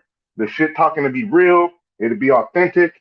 There will be at least you can have a narrative out there that she is the only person that Clarissa Shields doesn't know for sure that she can beat because she ain't done it yet. You know what I'm saying? So you can draw that up in the public. We all know what time it is in real life, but you can draw that up in the public as such and generate interest in that fight. And, being that it's Juneteenth, go out there and do your thing and shine. You know what I'm saying? Hey, Tank, imagine Deontay Wilder versus Joshua, Clarissa Shields versus Layla Ali. Yeah. Like how much money that would bring, like how much money that'll bring in though.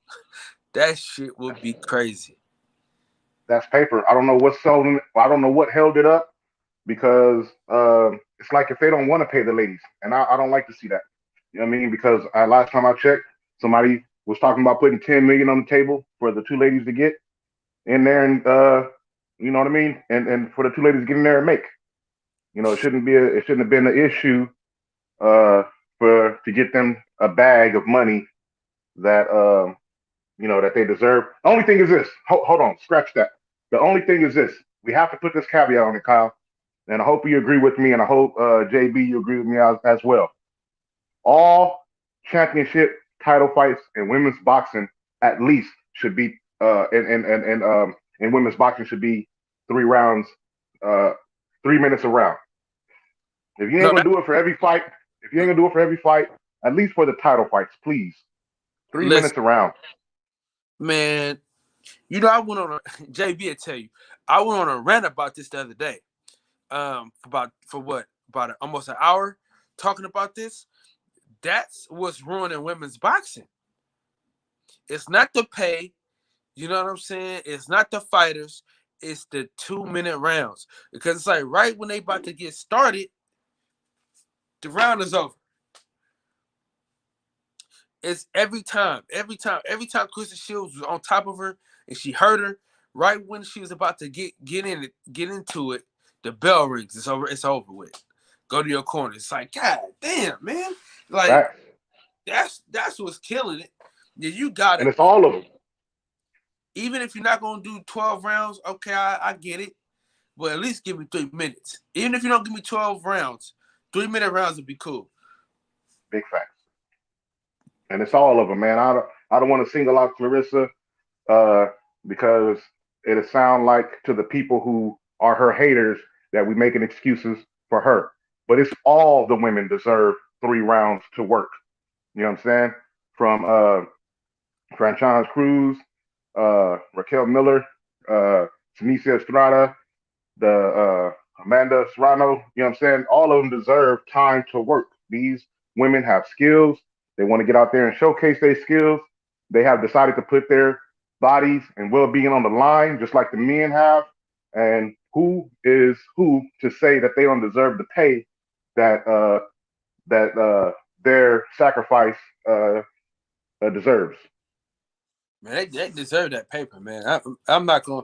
They deserve that paper, man. 100% deserve that money. 100%. And my thing is, dog, Eddie Hearn got it. It ain't like he ain't got it. Facts. More You know, facts. it ain't like he ain't like he ain't swimming in money. You know what I'm saying? The boy got his own money. Okay, so off topic. My man with the Coming to America Yeah. references tonight. Man got his own money. And when I say he got his own money, he got his own money. How did y'all feel about Coming to America Part 2? Man, so Kyle, I got a movie channel and I was gonna do a review. I'm not actually still I'm gonna do a review because I'm a movie buff and um I I'm I'm in the minority in this, what I'm about to say. I enjoyed the movie for what it was, but I understand what it wasn't. And what it wasn't was uh, what people would say it wasn't a film that is comparable to the original Coming to America. The original Coming to America is a rated R film. The original Coming to America is a movie, and I don't want to hear from people who couldn't get through their movie. You know what I'm saying? If you couldn't get through it, you only watched the first 5 minutes and that kind of stuff. I'm talking to the people who are movie buffs like myself, watched it, understood the references and all that kind of stuff, and then have an opinion on it. Where I'm gonna say, I don't want to give my whole review, but where they went right was the visual look of the film. Right, the way it looked was beautiful. Shout out to Ruthie Carter, um, the Academy Award winning um, stylist and costume designer. You know what I'm saying? She, as a South, would say they put her foot in it and did her damn thing when it comes to the design and the look of the film. Uh, they did great at picking the set as far as using Rick Ross's. I'm sorry, excuse me. I was using William Roberts' mansion, um, Ricky Rose, and for the setting of the palace. But where the con is and where they went wrong, and I have to lay this blame on Craig Brewer, the director. Uh, it was something off in the direction of the film, and some of the points that got me, being a huge fan of the original Coming to America movie, is if you're gonna play to the same uh, uh, plot beats, play to the same plot beats. You know what I'm saying? Wake, if you're gonna have spoiler alert also for you guys who haven't watched Coming to America, meaning the sequel, Coming to the number 2 America. This movie starts like the first movie starts. The original movie starts with uh, Prince Hakeem. It's his birthday. I believe his 21st birthday. Am I wrong on that, Kyle? Something like that. Whatever. It's his birthday, right? This film starts at the anniversary. I believe it's the 30th anniversary of Prince Hakeem and his wife, right? Uh, so when they wake him up, if they're gonna follow that same beat, which is what they try to do in this movie, you woke him up to I think it was like music, right? And in this film, they woke him up to a damn ding ding ding on the bell. I didn't like that. So first of all, I started off wrong on that. Second of all, um, the movie was way too self-aware of itself and its predecessor. So what it did was, Craig Brewer in his direction, he had the actors um, uh, being silly instead of being funny. And what he did was he would uh, he wouldn't let the humor come to the audience. Um, what I mean by that is when you watch the movie, the first one and the second one, you realize that the first movie, when they were in Zamunda, there was no playing around. They were not acting silly. There was no they were not making fun of being African and making fun and making being a character of themselves. They just who they were. Then they came across as being very regal. They were actually the quote unquote Black Panther in terms of Wakanda before quote unquote Wakanda was Wakanda. And so it'll be the equivalent to Black Panther 2 coming out and they having characters being silly and behaving in a way that's comical when it shouldn't be comical. There was no reason for some of the sillier antics in the film, and the plot didn't explain or properly cause for them to be that way. An example is Wesley Snipes' character, who is one of surprisingly the most entertaining characters in the movie, but you didn't have to have him be as quirky, silly as he was off the bat. I forget who the young up and coming African. I mean, the comedian from Africa, from the continent of Africa. Somebody can help me out with that, but he got into Michael Black. Michael Blackson. Thank you, the water. So he comes out and he sets that tone right away with the silliness.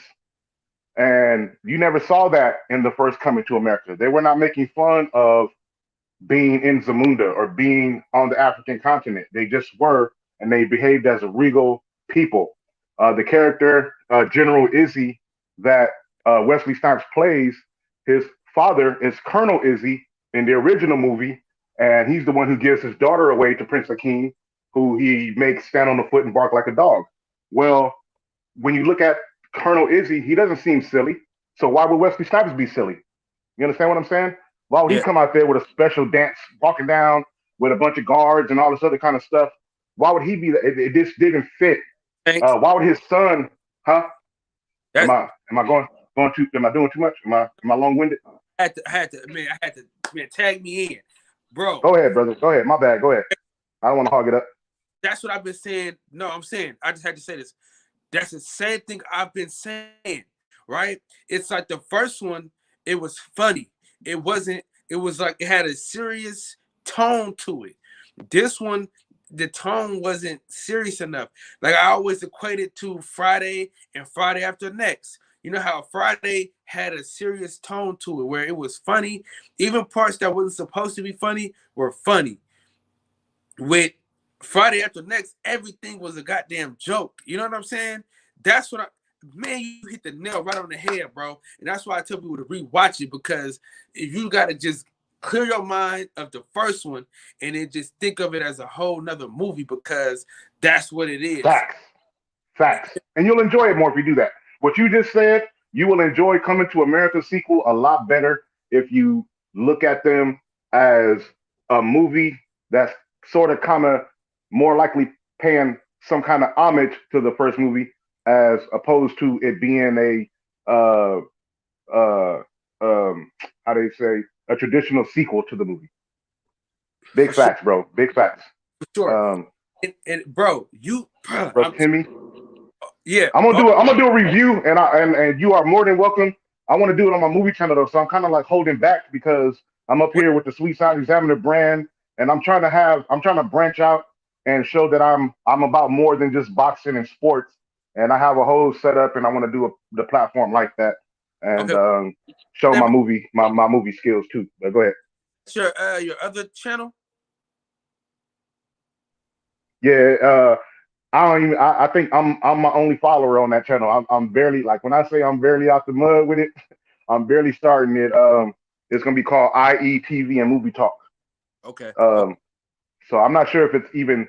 I'm not sure if you can even find it on YouTube yet. I started the channel. And I started an Instagram. It's called IETV and Movie Talk. That's me, and I'm gonna be discussing everything movies. That As you can see, I'm breaking down Ruthie Carter, the costume designer, anything from the production designer in terms of the location, all that shit. To me, is I'm interested in that. It's part of filmmaking, the writing, all that. I'm going into all that shit, bro. put that in the chat, bro. That Okay, that is what we need. Because I'm gonna tell you the okay. truth. The way they should have done it, and this is my opinion. Who am I? But this is what I'm saying. The way they started the Coming to America was they should have started off with his son, and they should have showed him waking up in Queens, in the hood, and then him going to Zamunda like that. They shouldn't have started off in Zamunda. They should have started off in America and then went to Zamunda. That's what I think should have happened because it's like you could have introduced a whole new character quickly. You know what I'm saying? Like you had to go and do all this. Woo! So for me, that's what I was thinking was gonna happen. So my mind was in a whole other place. You know what I'm saying? Because they could have been goofy all the whole nine, but I feel like they dropped the ball on certain pieces because I was just expecting, you know what I'm saying? And I was expecting a little bit more as far as the story is telling. You know what I'm saying? Because I'm like, okay, if it's Coming to America, he got a son. Everybody, we know this. All right, boom. Let's start in America, and he wake up on his birthday as if he's his dad. When he woke up on his birthday, but he don't wake up to the good shit. He wake up to mom's arguing some shit. You know what I mean? He wake up like that. You know what I'm saying? And then they do the whole thing with you have a son in America and this and that, and then we go from there. But I don't know, man. And I felt like King Joffrey Joffer was way too fucking goofy. They had Damn, y'all. those too fucking good. He was too goofy. But hold on, let me shout out Matrix R. Shout out to you, man. Andrew, Salute, Cameron, Markham. go ahead, Tank. I can't find it, bro. I can't find. I'm literally like when I'm telling you I'm starting out the mud. I haven't made a post yet. I was just searching it myself, trying to post a link in the chat for my IETV and Movie Talk page. But what I want y'all to do is go to my Instagram too, y'all. You know what I'm saying? Follow me at Sweet Science Examiner, of course. But go to my Instagram. It's called IETV and Movie Talk. Let me try to put that chat. Let me start off slowly. Yeah, and let me just start off slowly.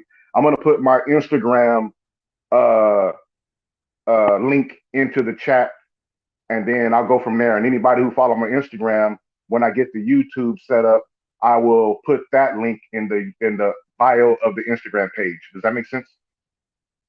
So I'm gonna start it that way because I can't put the YouTube in this chat yet. But I'm very passionate about filmmaking, the process. Kyle, oh my God, we could probably talk movies all damn day. That might have to be a whole new show, bro. And because I think that your premise would have been far more interesting in the storytelling process than what they did. Because if you start with the new character and introduce him right away, it's not a character of itself because you'll be like, well, who's this guy? Oh, wait, who's his mom? And then you do the backstory and you do the part with the club and the de-aging process and the technology because all that shit was good. All that shit was fine. You just had to take out some of the extra silly shit. Shout out to Rotimi, who's from Nigeria. They shouldn't have him long ass dreads making fun of being African and and all this other kind of weird ass shit. That was unnecessary because the brother's a good actor. For those of you who have watched Power, yes, sir. So you know what I mean. Utilize the skills. I'm good with Wesley Snipes because he kind of steals the movie, but you don't have to have him be silly from the get jump all the time. You can make it like a quirky thing about his personality.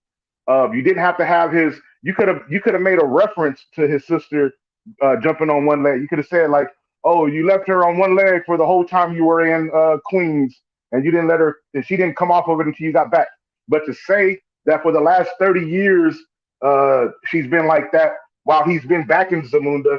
It didn't hit home with me as a funny joke.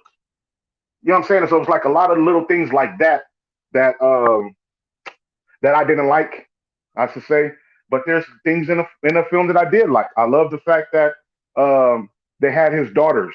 Uh, I love the fact that uh, they showed that they had an intelligence about them, and they were not some kind of pushovers. They was actually learning self defense at a young age, all the way growing up, just like he was.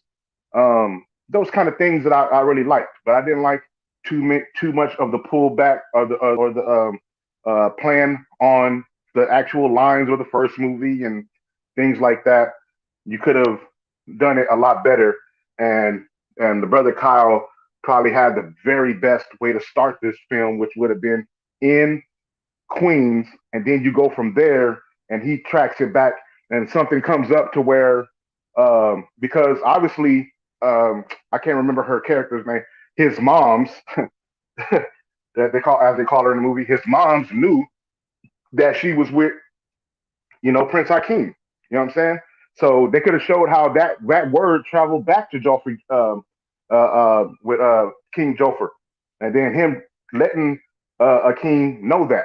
You know what I mean? But for him to be silly off the jump, when I watched the original Coming to America, I look at it like, damn, this is a motherfucker that he come out here and he kicks some ass. He's not some silly dude.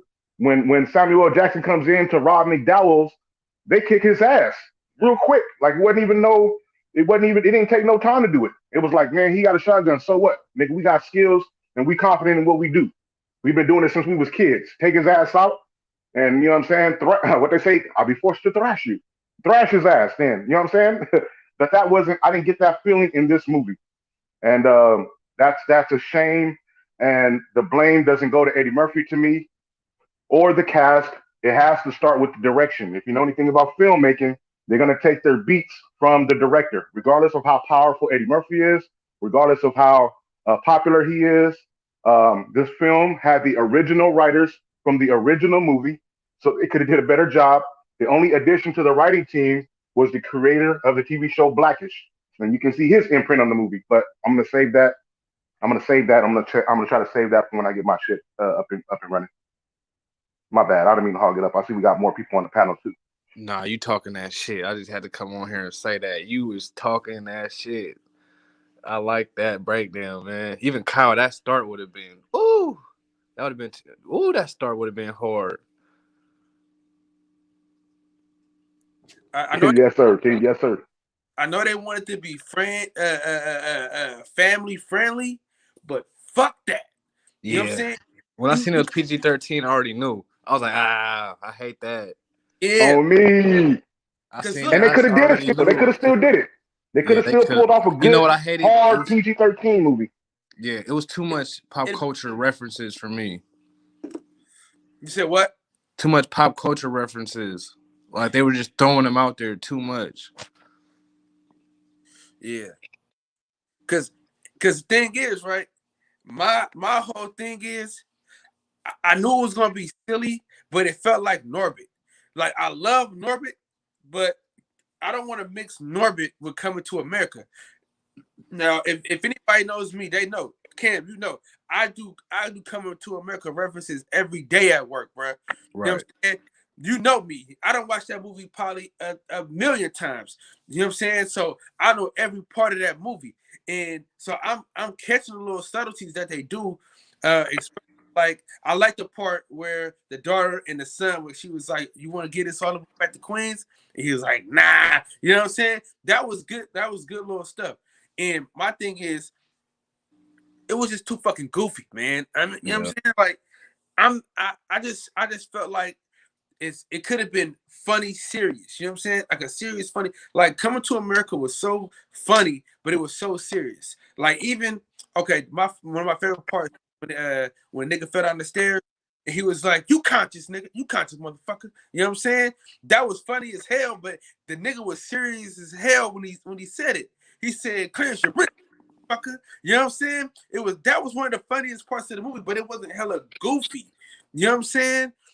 And yeah, bro. even like, yeah, man, I just felt like they could better. But Tank, goddamn it, if once you start this show, if you don't, Yeah, I need that link ASAP.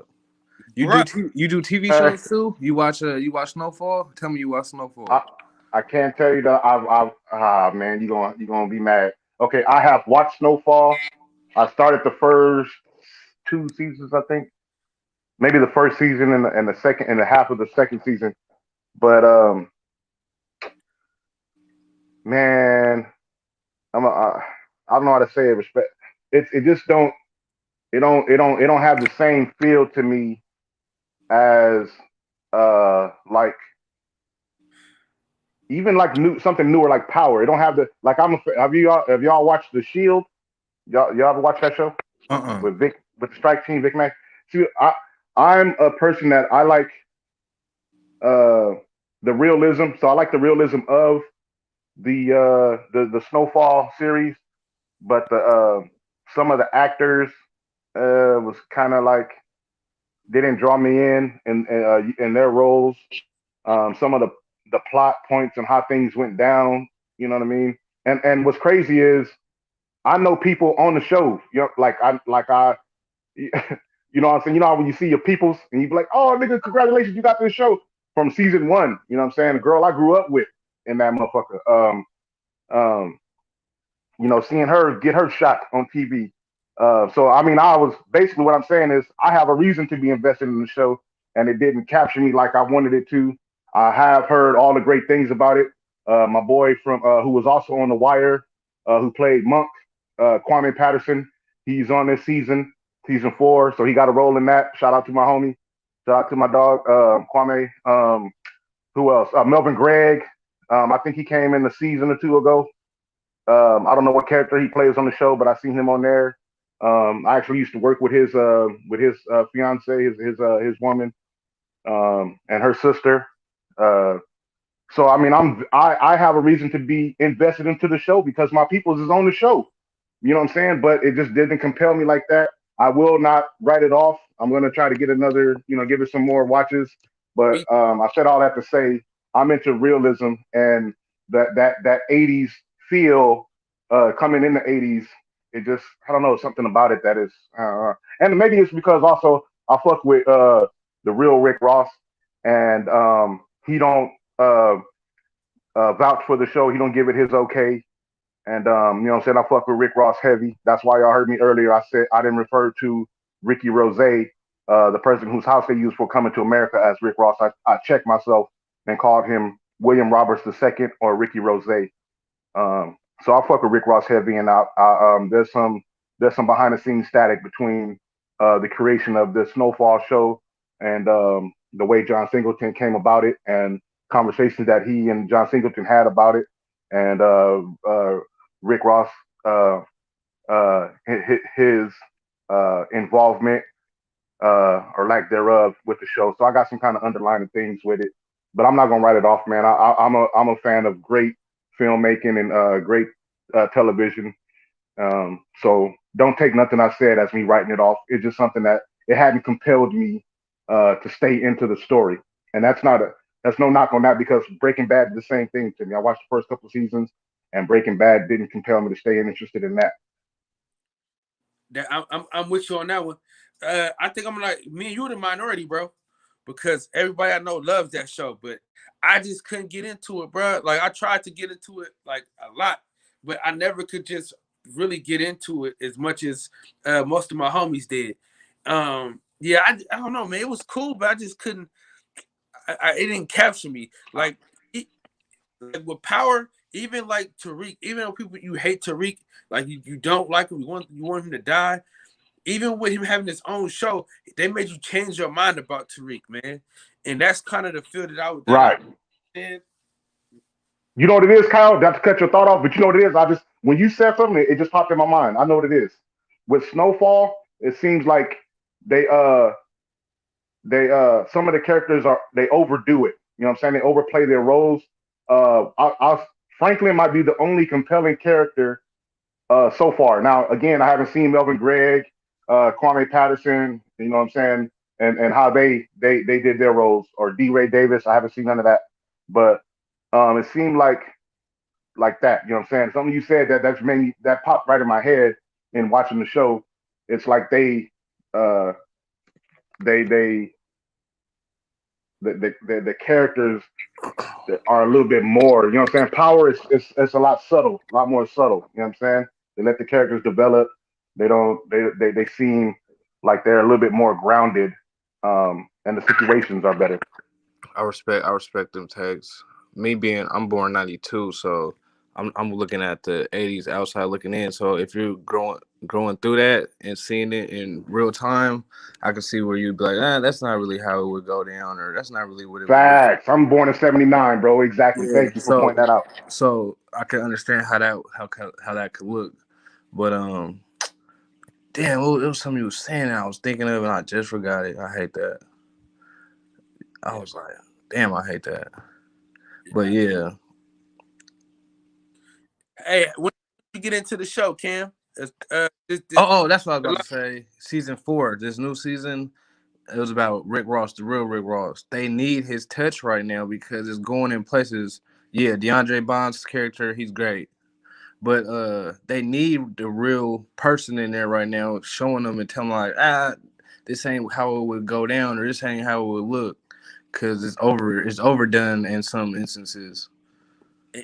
So Tank, so before John Singleton died, was Rick Ross a part of it? Or was Rick Ross wanted him to do his movie, and Singleton turned it down. Or actually, a TV show he was trying to do. He was trying to do a TV series, and Singleton turned him down.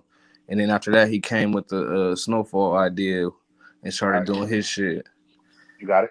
And then he came on. Actually, he actually reached out to Singleton to come on as like some fucking advisory role, and then A consultant. My consultant. bad. There you I'm go. stop taking. Let me mute my mic. Go ahead, bro. No. Throw that in Got there. it. Throw that in there. Yeah, if It's you a know collab it. thing. It's a collab thing. But he turned him down. I just was watching the Lil Vlad interview, and then I seen him on Drink Champs talking about it too. That's why when you said when I was in the chat when you was talking about and you said Rose real name, I started cracking up. I said he must fuck with the real Rick Ross. Yeah, man. I fuck with Rick Ross heavy, man. I do, man. You watched that Drink Champs I on haven't caught it all yet. I know that he did an interview with Drink Champs.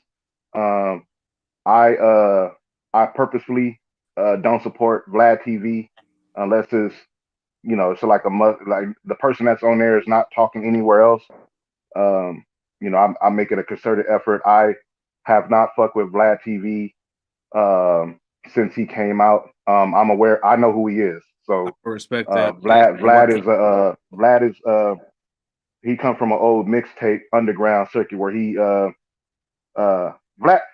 basically what Vlad TV is all Vlad TV is he parlayed all of those old um, documentary docu series and relationships that he built into interviewing people that he knew from way back when, and because he was supporting them way back when, they support him now, and I got no problem with that. I got no problem with anybody that goes on Vlad TV, but I don't feel like he genuinely is uh, respectful of our culture. No, not from. We already know that. I mean, I don't think he's respectful of it. You know what I mean? Like, there's no way. I understand trying to get interviews and trying to get people to say certain things, but certain if you understand a particular code, you know not to ask certain questions. You know not to touch on certain subjects. It's not about whether they're willing to talk about it or not. Go there. You shouldn't go there, right? Hey, man. So I heard that what really happened at the club was you kicked someone's teeth in and you guys spit out. Is that what really happened? Like, you don't ask no shit like that. Yeah. You don't ask motherfuckers about criminal activity like on that scale. You let them bring that to you, if that's the case. And it doesn't come across like they're bringing it to him. It comes across as he's bringing them there and he's asking questions and they're like side uh, swipe by the question and then they answer it because they agreed to do the interview. But I don't want to go too far on that. But Rick Ross was on Drink Champs. That's a platform that I would watch because I know Noriega and DJ. They are respectful of the culture, even though they do ask out of pocket questions. But at least they are still a part of the culture, and sometimes they ask questions out of ignorance. You know what I'm saying? Right. It's not out of trying to exploit a situation.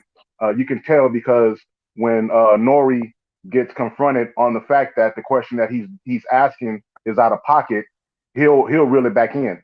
Oh my bad, no respect, no disrespect. I literally just went to Wikipedia or the producer of the show. You know what I'm saying? Whatever. But with Vlad, it's like no, I need this for my viewers, and that shit rubs me the wrong way.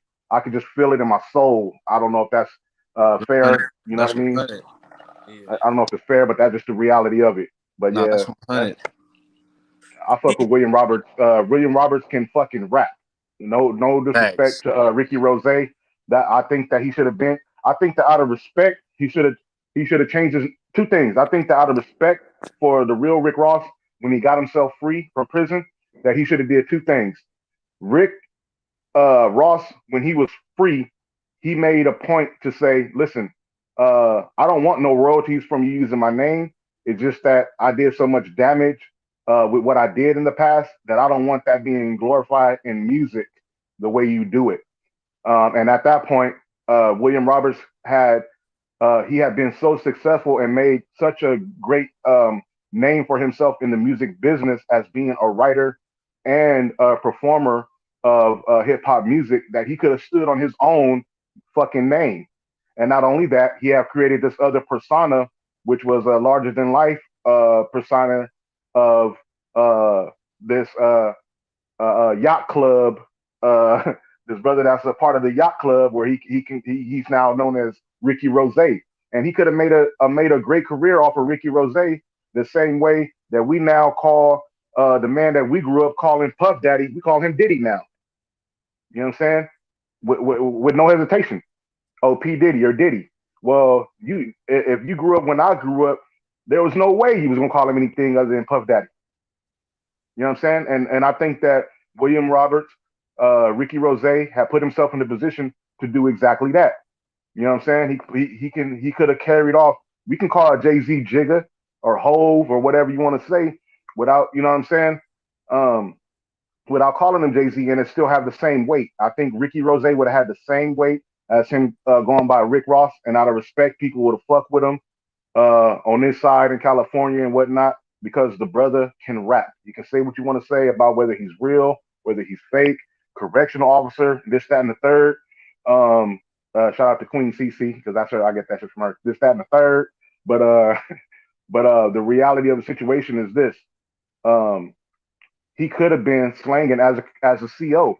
Motherfuckers don't understand this, but um, some of the largest uh, uh, drug monies come from inside the prisons. Well, how you think they get it in there? The COs is bringing the shit in most of the time. So you could have been a part of a criminal organization, and your role could have been you work as a CO because you got the clean record, and you get in there and you get my work inside the damn prison. So to say that he's a CO is not the it shouldn't have been some kind of slight to him. It should have been explained that way, and people would have respected that because people in a part of large organizations like the Booby Boy Gang that um, he says that he was affiliated with. According to him, that's not Tank saying that. Um, that was an organization that could have had the reach for to put a person in a position to do that with the intelligence that the Booby Boy Gang uh, and along with their gruesome violent streak they was known for. You know what I'm saying? They were an organized crew that could have done something like that, but they never touched on that narrative. They never played it out like that. Rick Ross, I'm sorry, excuse me again, Ricky Rose, the rapper, he at one point I did hear him say something to the effect that he played his role, and that's all he'll say about that. Um, but they could have went a little bit more into that and let that be known. But for him to use the names that he's using, that's an actual crew out there in Carroll City, and for him to use that name, somebody would have been touched him right by now if he's just 100% perpetrating. So I'm not gonna put a percentage on what he was in terms of real and fake, or real and not real, and things like that, because I'm outside looking in. I don't know, and the proper code in the street is if you don't know, you don't show. You know what I'm saying? So I'm gonna stay in my lane with that one. I'm just gonna say from outside looking in, that's what it appears to me. Um, But yeah, I fuck with Rick Ross. Y'all, the real Rick Ross from South Central LA, and I recommend his books. I'm a reader. Kyle will tell you, but he got some of the most insightful books.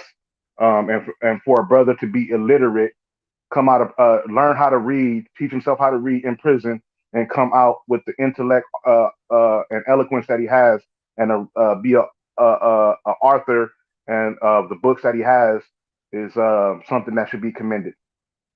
But I don't. I'm damn. I'm over here long winded again. So let me go ahead and let y'all brothers cook up something, brother, while I put my mic on mute. No, man, you Uh, cooking. I love it. PGF Big Dog, salute to you, my brother. Thanks for riding with us, man, this long. Yeah, man, that shit was deep. I'm not even gonna lie. I feel like they kind of fucked that up because if I come to you with something and then you just say, oh man, fuck you, I'm gonna do this. I mean, that's fucked up. I thought that he was in on it. That's probably why I couldn't connect with the show because of that. You know what I'm saying? It's always something to make you feel like, well, shit, I don't know. It's cool. You know what I'm saying? But I think if Rick Ross was a part of it, I think it'd be a whole lot better. You know what I'm saying? That's like me trying to do a movie about Lil D's life and don't include him in it. You know what I'm saying? And I can just kind of make up what I want to make up and say what the hell I want to say. It could be true or false, and I'm just saying whatever. So yeah, that's weak. You know what I mean? Yeah, they missing his touch for sure. So the guy that's the dark skinned dude, what's his name? Franklin, So he's supposed to be Rick Ross? loosely. I mean, Ross was the first person to supposedly he brought crack to the world, so that's what the story is. South Central LA, right where he grew up. So yeah. But I said all that to say I would highly suggest watching that Drink Champs interview. I think it's the best interview I ever seen for him. He goes so deep. He goes deep into the rose, all that. And I think, man, him and Rick Ross, man, I think a lot of that was just miscommunication, man. Rose. No, it wasn't miscommunication. Shit, he said he reached out to him like twice when he was in jail, and he would damn near talk to him one time and never pick the phone back up. And all he wanted was he said I didn't even want nothing. He said he just wanted it to be known that like yeah I stamped you using my name, and just like you feel me, extend me the same olive branch type shit. Just acknowledge it. And, you never heard Rose say nothing about the real Rick Ross. For sure. Yeah, we gotta watch that interview for sure. It was Okay, funny. so we're gonna switch gears, right? When did you get into when did you get on a live stream, Ken? Man, I've been here y'all been in here the whole time. Shit. Okay, so who you got? So you picked the fighters in which who you got winning the whole tournament? I was with y'all. I had Apollo, and I had my Wesley Snipes going crazy. Yeah, I think those are those are the two, man. Those are the two. We gotta watch these movies, man, and get back to it. JB, man, you've been silent, man. You damn near asleep. I'm listening. Okay. So JB, man, so we're gonna pick a movie. Everybody in the chat, man, we're gonna pick a movie for the week. We're gonna pick two movies for this week. Like we're gonna watch them for sure. Now we got other movies that we can watch, but let's try to like agree on them. Let's agree on two movies to watch this week. JB, you go ahead. Shit, the Don King and I'm gonna say I know all y'all seen the Hands of Stone, right?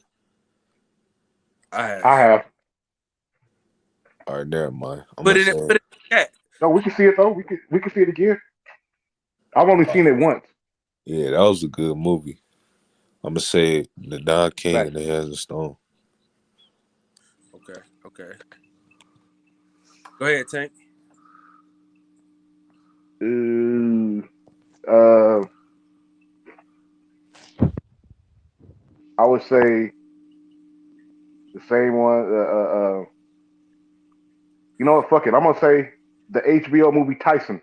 That could be found on YouTube, so everybody has access to that. You can't. Oh, is it on Netflix? Is it on Hulu and all that? Uh, you should be able to find HBO Tyson. I think it's called Tyson, and it's a really good movie starring Michael Jai White. I think that's a good one to watch. Uh, and of course, Hurricane, but that's more of the story. You know what I mean? Um, uh, and damn, Kyle, you said it earlier. Fuck, we were both talking about it. Undisputed Part Two. Undisputed Two. Okay. It's been so long since I watched that one, so I'm going to rewatch that one myself. Undisputed One also is a good movie. Um, but those would be the ones I say. What you got, Cam? I'm about to watch both Undisputed. So I've only seen the first one. Yeah, me too. I'm about So, to watch the first one and the second one probably. all right, so let's say this. We'll do Don King What and movie? What movie he got? He got a documentary? I got a movie. Vin Rames played it. Really? Yeah. When We Were Kings, that's what it's called. No, that's a whole nother movie, I think. You got the what's it picture of it, called? don't you, Kyle? Huh? Don't you still got the picture of it that you can Oh, post up? yeah, now that you said that, let me pull that up. So yeah, this is it right here. So the Don King, Hurricane. and then you got Undisputed, of course. Then Hands of Stone. So yeah, most of the movies that we talked about that we just talked about are on this. And I think yeah, man, that Undisputed #2 is gonna be the movie of the week. That and the Don King.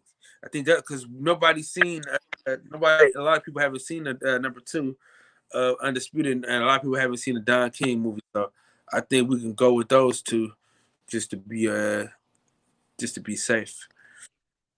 Hey, quick sidebar, real quick. How do I share my Instagram link to the chat? I'm trying to figure out how to copy the link, and I'm having problems with that. I think you I do know like it don't got nothing to do with what we're talking about, but I'm trying to put that my TV and movie talk and start that up from the ground because I know now I know that I got other passionate brothers who are into filmmaking and can talk this movie shit with me and TV shows with me. I want to get that ball rolling. Yeah, drop that ASAP. I think you could just share it and then it'll copy. Share it. Okay, let me see if I can find a share. Yeah, because that we need that because that man that'll help me out. You know what I'm saying? That'll help us out a lot with that. For real, for real. You know what I'm saying? Man, y'all know what I hate, man? About I know y'all really not all in the UFC too much, but I've been watching a couple of the little the little after fight shows and whatnot today, and they talking about the Aljamain Sterling situation. Man, they don't be having the fighters back. I'm how is he some type of they talking about he fucking was should have kept fighting after that shit and now he not the real champ and whatnot. I don't know nobody want to win like that, but this mother he got kneed in the head. What you expect? What you want me to do? Why you leaving it? They shouldn't leave it in the fighters' hands, in my opinion. Yeah, that was yeah. I'm gonna comment on that, but I'm looking real quick. Go ahead.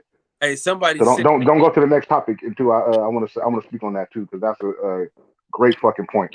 Like even Daniel Cormier, I know it's a lot of white guys that's speaking on the UFC on daily shows, but even Daniel Cormier has some shit to say. Like, man, you don't need to be talking. You done been kicked in your head, punched all in your stomach.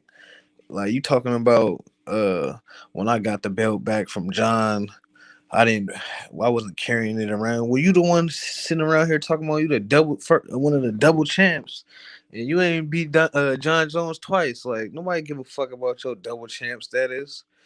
Talking about somebody shouldn't be happy about having a belt. Like man, I've been irritated all day, fucking thinking about that. that's why John Jones whooped his ass.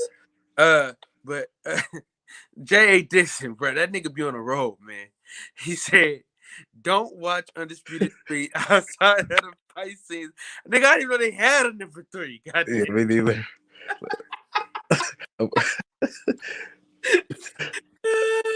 I've never seen 2, so he said just fast forward. God damn. Dog, I didn't even know they had that, man. Jesus Christ. That's like the last Rocky. Hey, man, hop on. Sir Reg, hop on, man. Man, I know. That's what I was just saying. I hate how they don't protect the fighters, especially the black fighters. Like Daniel Cormier, you the one black guy who's up there talking about this shit, and you got something to say. Ariel Helwani sitting there laughing like, Nick, man. Hey, Reg, hop on, Reg.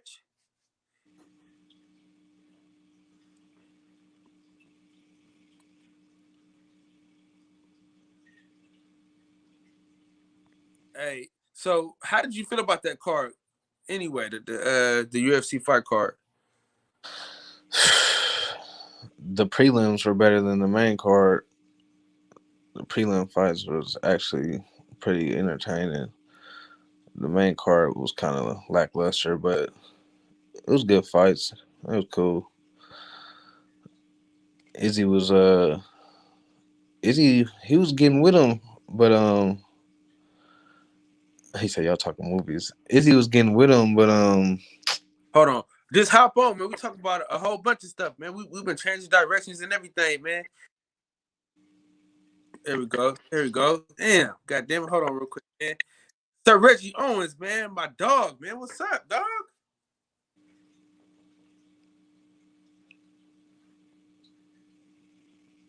Sir Reg. Oh no, keep cooking. Hey, yeah, go ahead, Cam. oh yeah, Izzy, man, he was getting with him, and then they went to the ground, and then it was over for my guy, man. I don't even think if he weighed some more pounds, he would have been able to do nothing with him still. Cause techniques just look like he was a little bit behind him right now. But it was worth the risk. He can go back down to 185 and still get with everybody down there, I think. But Amanda Nunes is a fucking GOAT. Krista Shields better stay far away from her. Oh, she better stay far away from her. Cause Oh, you talking about just as far as the ground game, or you talking about standing up, throwing them hands? man, she just need to stay away from her. Period. Man, shit. Only way she beat her is in a boxing match. They go in the octagon. She getting her out of there within the first 2 minutes for real. Would you like kicks or just what? She's just a beast. She is a beast. Hey, make sure y'all get this link, man. All right. Oh yeah, I'm gonna copy that. God damn it. Hey, a new channel is on the horizon. Y'all make sure y'all get this, man, so we can get it started. You know what I'm saying? Because we looking forward to this, man. I'm looking forward to this, sure. Hey, Reg, you ain't never seen Undisputed? No. I'll watch movies like that. If it ain't a documentary or some shit, I usually don't watch it. If I watch a movie or TV sitcom, it'd be 5 and 10 years old. All right, so look, man. So this week we got 2 movies that we gotta watch. You got Don King's movie, and then you got Undisputed Part 2. So you could just watch them, man, and we'll so we at least talk about those two movies, man. Man, don't depend on me to watch that shit. I'm really not a movie buff like that. I try to catch up with movies, but they tend to kind of throw me away. I just never, for years I've kind of had this approach with Hollywood with films and shit. For one, I don't like Hollywood because I don't see too much. I don't see a large representation of people who look like me, and I've been like this since a young kid, to where I just never gave a shit really about movies. If I see a black film come out, I'll go catch it. But They tend to push me. Well, I like documentaries and shit. I'm a documentary type. For sure. Oh, Reg, you fucked up. You should have said that. I'm about to send you a gang of them now. Y'all, Yeah, y'all man, I watch documentaries all day. Yep, you done fucked up. I'm into all that shit. for sure, for Shit. As a sure. matter of fact, I'm gonna start off with one right now. Did y'all watch the American Gangster documentary series? Oh man, with the girls. It's just with a bunch of different topics. It's called American Gangster. That was the company. I mean, that was the brand or whatever. And it was Ving Rhames would narrate every single episode. Yeah, And yeah, so you have one episode about um uh damn, you just said his name, Rick Ross. You have another episode about Larry Hoover. You have another episode about the Supreme team that got into it with 50 Cent, and it was like it's like that. So, but it was like Reggie said, you know what I'm saying? It was done by us for us instead of like it being on one of those channels of people who don't really respect Black history. They were all of those documentaries were presented from a historical perspective, uh, and the journey from where they went, excuse me, where they started from in terms of their families and where they ended up going when they became quote unquote American gangsters. So it was done to in a way to humanize the people instead of being like one of those gang TV shows documentaries. But it's highly highly recommended. Um, but I'm gonna share some other stuff because I'll be sharing stuff with Fred sometimes, behind the scenes stuff. You know what I'm saying? Whether it's with Tommy Smith, John Carlos. It's a lot of great documentaries out there about all types of things, and it will be on my IETV and Movie Talk um, uh, pages and stuff like that. So we gonna get to it. I'm real glad that y'all brothers be into that shit, man. And now I know Reggie be into these documentaries, so that's gonna push me even more to do other shit. You know what I'm saying? Because I do got a lot of I have a wide variety of interests, and I am as thorough about one as I am the other. So if y'all, for those people who like to hear me break down boxing and talk this boxing shit, uh, I can do the same thing with basketball, movies, TV, documentaries, history, books, music, etc. Because I have a wide range of interests. for sure, for sure. Now listen. Man, oh no, I was gonna say this with Tank was talking about the American gangsters, man. I worked with one of them cats who used to be in that BMF thing. And this one I used to work at that Ralph's Food for Less warehouse off the 91 over there in Compton. And this is a dude Yep, working I know in like exactly what you're talking about. yeah, I used to work up in there, man. And they were when they were building like this new warehouse, they brought in this like other security firm. And one of the cats who was working with the temp company used to always, we'd be up there just, chopping it up. And he was always talking about like this big meat stuff and him having fed cases. I was thinking this dude was lying. I used to always think he was lying because the stories just seemed like too, made for TV type. But then I'm like, when I look at his hands, he had like a BMF tattoo, and I'm just thinking, oh, this is probably somebody part of it. Because we had a cat in my neighborhood, well-known cat in my neighborhood, who was part of that kind of that kind of team that Big Meechin had going. But when I talked to this dude, like every day, he'd be telling me stories and stuff they were caught up in. He was going through these federal indictments, and then I seen one of the documentaries that came out regarding BMF and all that, and old dude was in it. And I was like, damn, so all this stuff this dude was telling me about was on some real, like real ish. And even watching American Greed, the one episode in American Greed, I don't know if y'all used to watch that on MSNBC with all the like financial greed and all that stuff. And they had a dude who was probably one of the most prolific counterfeiters. And in that episode, it's one of the cats from the neighborhoods, not the main dude, but one of them older cats who was running along with him. I don't know if you remember back during that time period when they had all them counterfeits was just flooding LA. Man, LA was flooded with counterfeits, and ended up coming out. It was from this dude who was a highly intelligent, just regular street cat. I think he was out of Inglewood, who figured out the process of what they used to. He figured out how to use a chemical to trick them markers. Because at one point they was using a marker. Anytime you went to a store, you brought something, they had markers to check if it was a counterfeit. He figured out how to trick those. The money looked so legit, was on point, but it was like millions and millions of dollars a counterfeit. I think they started spreading back east.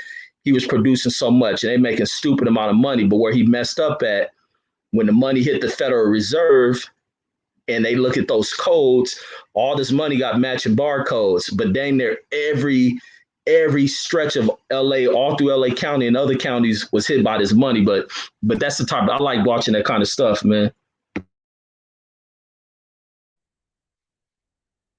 For sure. Yes, Hey, sir. listen, so this documentary is in the editing process right now. When it drops, I'm gonna need everybody to either watch, cop, whatever, man, because this right here is, man, this is my first baby, man, and I think it's gonna be special. It's a lot of raw footage, a lot of dope content going on series. I'm following a boxer around named Joshua Jones, and the name of the documentary is The Real War Story. So man, I'm looking forward to dropping this, man. I can't wait till the editing process is done, man, just so I can start pushing it and moving it. I think I got some gold, man. So I'm just trying to move from there. So when y'all get when it drop, I'm sending it to you and Reg, man, since I know y'all like documentaries. Man, you already got me fucking geeked up, Kyle, because I didn't watch the trailer like 30 times. Yeah, man. And the trailer got me in the mood. I really like shit. I'm a nerd with this shit, man. We like some hood nerd niggas, man. Like we really fuck with shit like documentaries when it comes to learning about shit like that. You know what I'm saying? We ain't no these goofy ass how that nigga Chris Rock said in a comedy skit that one time on stage. He say niggas love to not know nothing. That's not us. You know what I'm saying? I want to know. Let me know as much as I can. I was telling Champside offline. Shout out to my nigga Chief Real Rap. I was hitting my nigga Champside offline the other day, telling them, you know what I'm saying, like, I learned like I'm gonna live forever. You know what I'm saying, knowing that I'm gonna die, but I just like to learn shit. You know what I'm saying, and documentaries is one of the best things ever invented to learn because you get to do it from a visual standpoint and not just reading off the pages of a book. No shade to reading because I love to read, but documentaries bring a whole other context to learning. And the fact that you are passionate about filmmaking and doing your own documentary, that was one of the reasons when I seen you doing that a couple months ago, I was like, damn, that nigga Kyle's getting it in like that. You know what I'm saying? And it's the Philly cat, right? Am I wrong? It's not the brother out of Philly, right? Yep. That Joshua Jones? Yeah, see, and when I see you doing shit like that, dog, that just gives me a whole nother respect. And for y'all know, I'm already rooting for Team Cali. So NorCal to SoCal, you know what I'm saying? I root. And so Cali niggas always doing fly shit like this. Man. And this, listen, if coronavirus didn't hit again in Philly, I was working on another documentary with a young cat named Rasheem Jefferson. I had that going. And then man, by the time it was ready to go back to do it again, man, shit, my money was kind of funny because I was on leave. But the next, I think I'm probably gonna hit Virginia or probably hit either Virginia or I'm gonna hit Omaha, Nebraska, and do a documentary with my homeboy Steven Nelson. But I want the gritty though, man. Like I want the gritty. I'm trying to go to the hood of the hoods, man, and film this stuff, man. I went to one of the worst parts in Philly to film this.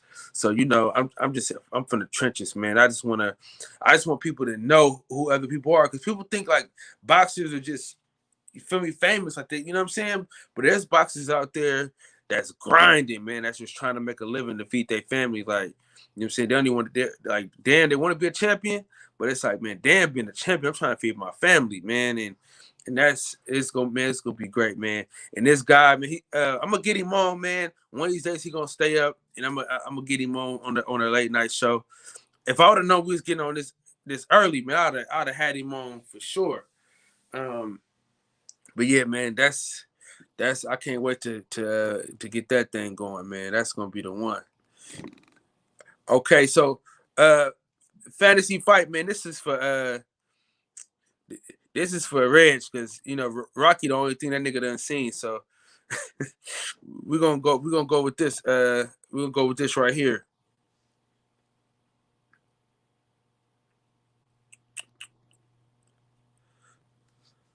Reg, you see it? Yeah. Man, the most I know about him was getting his ass kicked by that Russian. And to be honest, I don't remember nothing about Kovalainen in that movie like that. And I used to be a Mr. T motherfucking fan, but only on the A team. Oh shit.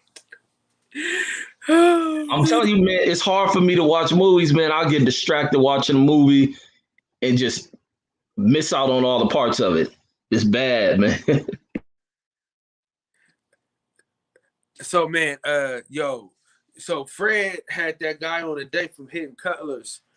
And I've seen the movies before, man, but that shit was deep today, man. That shit was deep.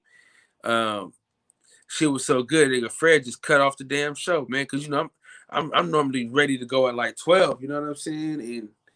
And shit, that got me started early. On my end. So Reg. Okay, Reg, check this out, right? So if you can get a documentary done of any boxer, who you doing one on? Man, I had to do it on my favorite fighter, Lennox. I definitely had to do one on Lennox. From his stories of how he got into boxing, where he got close to almost becoming American when his mother left the UK. I don't know if she left the UK or Jamaica, and possibly finding work in Chicago, ultimately moving up to Canada. Then the story about when he went to the Catskills to go fight Mike Tyson. And it just showed like the heart of Lennox. That's the one thing I respect about. But the way I learned about Lennox was when I had a cousin, my older cousin, and he used to always gamble. My cousin always gambled, man. And from LA, I don't know how the hell he gambled. I don't know if he used to go to the Normandy Casino or one of them casinos out there in Gardena. And he always had bets put in. So I don't know if he used to do bookies. So we used to have a lot of bookies in LA too. And he always would come by to check on sports. Either he be only black dude I know, straight hood cat, will put in bets on hockey, soccer, and he don't watch none of that crap. But he come by like, man, this is bad dude out the UK. Man, did he fight yet? Whoa. I'm like, who you talking about? And he was like, I'm a young kid. He's like, man, this kid is he gifted, man. He can equal with both, empowering both hands, So the fight come on, and I'm watching Lennox, and Lennox is just in there thumping it out, man, beating the brakes off this dude. So ever since then, he's like, man, follow this dude. He gonna be good, because we used to watch a lot of boxing at the house. And I just started following him ever since, with his path, his career. So I just kept up with it. And I thought he was going to be talented. I liked him more than I liked the Mike Tyson. And Holyfield wasn't that big of a name as far as a heavyweight. I think he might have still been a cruiserweight. But so just seeing the story and hearing, like later on, hearing the stories about when he heard, he was winning these tournaments. And then they was like, he defeated one of the top Americans. And they was like, yeah, you beat him, but you ain't beat the best. And he's like, what? He's like, yeah, you lucky because something happened with Mike Tyson. They pulled him out. And he telling his trainer, like, who is this Mike Tyson kid? We got to go see him. And they drive up to the Catskills to go set up a meeting to go do sparring with Mike Tyson. And he speaks about, spending the weekend up there with Mike Tyson, speaking about how, locked into the sport with Mike Tyson. And even in that story, it showed the potential of Mike Tyson. Mike Tyson was just a historian at a young age with this sport. And he'll sit there, break down films, and he was marveling over that.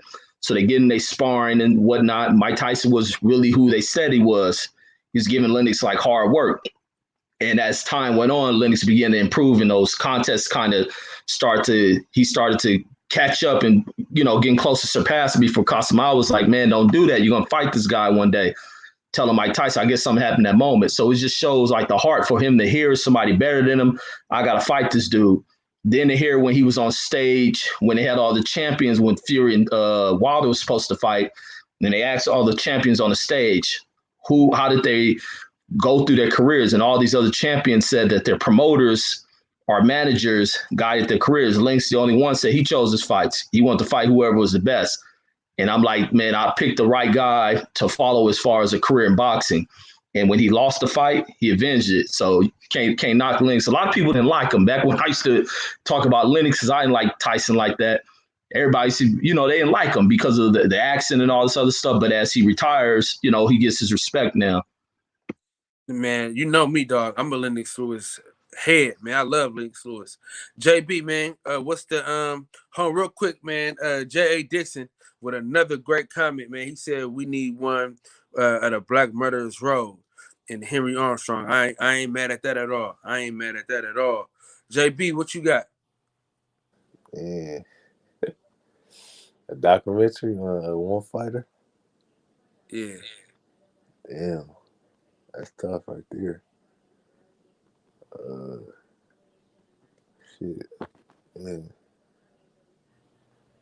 I'm gonna say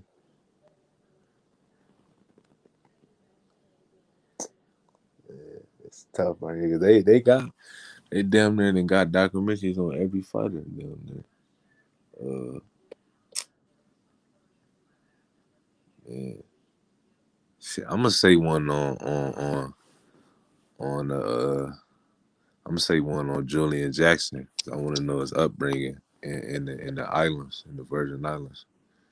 So I say Julian Jackson, how he got to start in boxing, how he's able to come to America and become a champion, and how that nigga hit so hard. He hit hard as shit. You know what I'm saying? Arguably the hardest puncher in the history of boxing. And yeah, that's pretty much it. For sure. Big Tank. Got the same ones I said the other night. You know what I'm saying? Deontay Wilder is one who have a really compelling story. Also, my retired fighters was who was it? Andre Ward, Floyd Mayweather Jr. I think those would be very, very compelling documentaries to put together. For sure. Yeah, I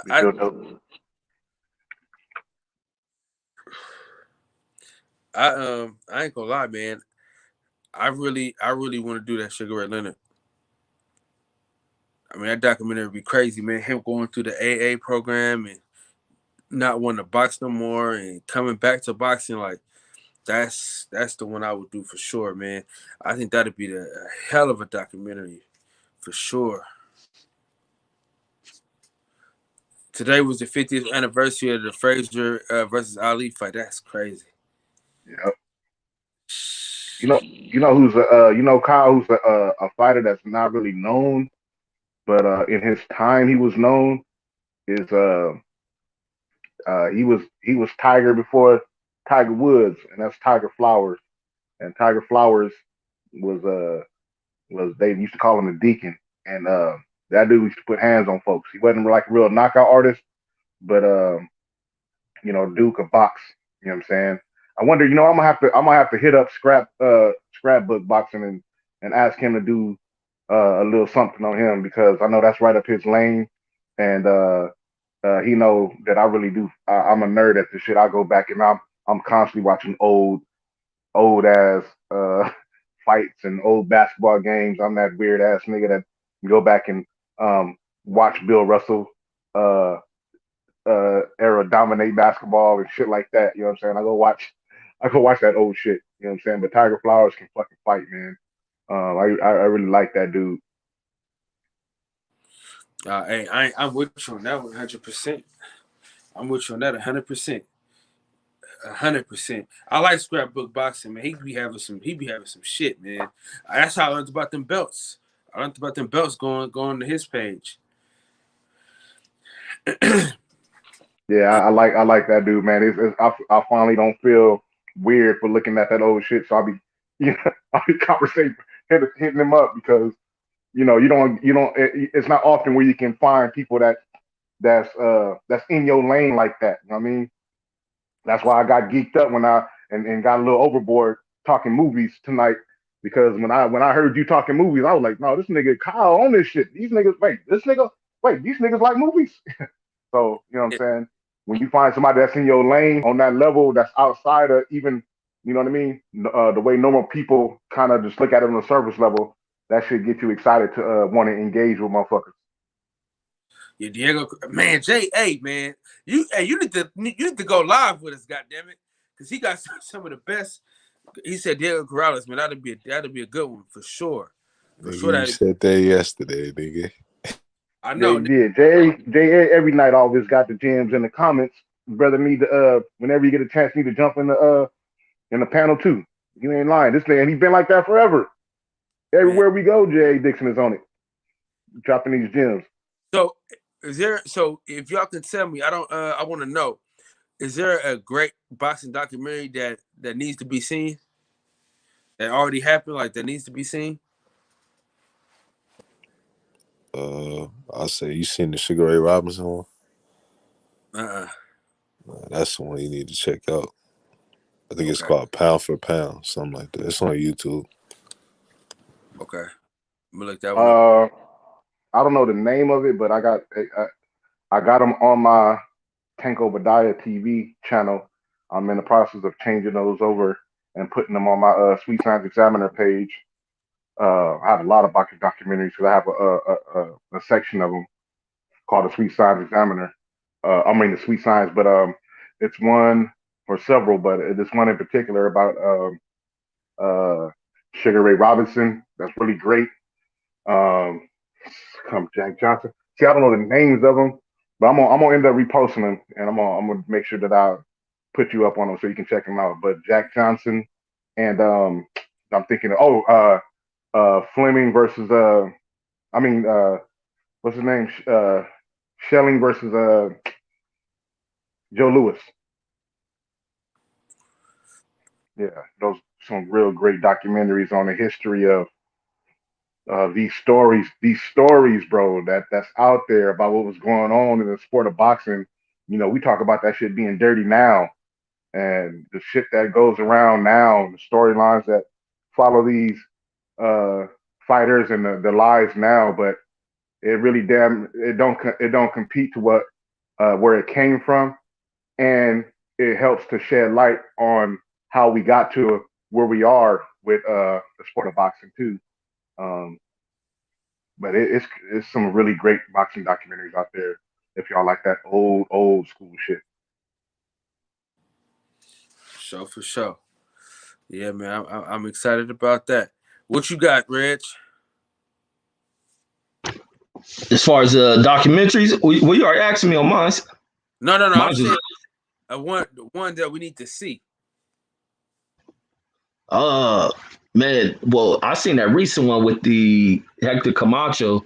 That was hella good. That was a pretty brilliant documentary right there. The way they laid it out, telling his story, and actually bringing those close to him, and not to just paint all the positive. They went through the pain and everything, and also having his mother in there. You know, his vices, some of his demons, and what led to an occur, and kind of, you know, really depicting the trauma that a lot of these fighters go through, and even young men without fathers.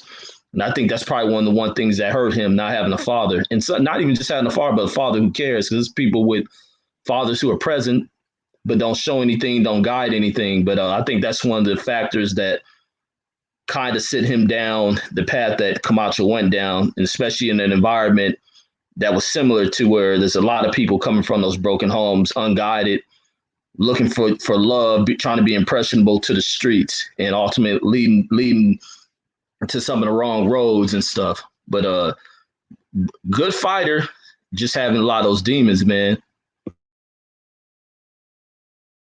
For sure. I'm excited about that. I'm excited to see that again. So man, we're gonna do the last words in the words of the great philosopher Sir Reggie Owens. We're gonna do the last words, man. JB, start us up. Yeah, always Kyle, salute. Salute Tank, Reggie O. Kim, I hopped on everybody in the chat. You know what I'm saying? Good night to all of y'all. For sure, for sure. Tank.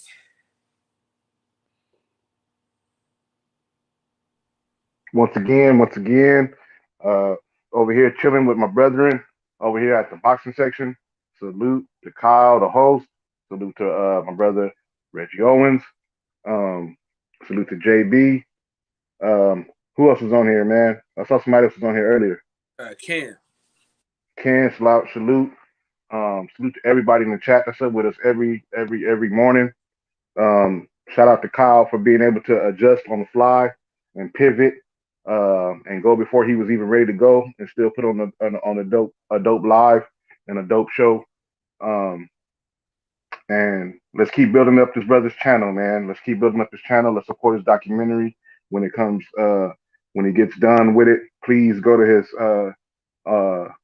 videos and check out the trailer to the documentary, and follow everybody that's on the panel that got pages.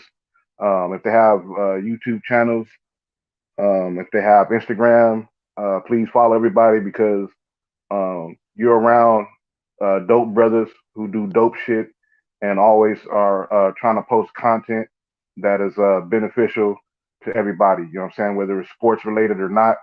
So once again, I want to salute all my kings and queens that's out here. Salute to my brother DB, who usually come out here and hold us down. I know he probably listening. He just, you know what I'm saying, probably getting the back rub or something like that tonight.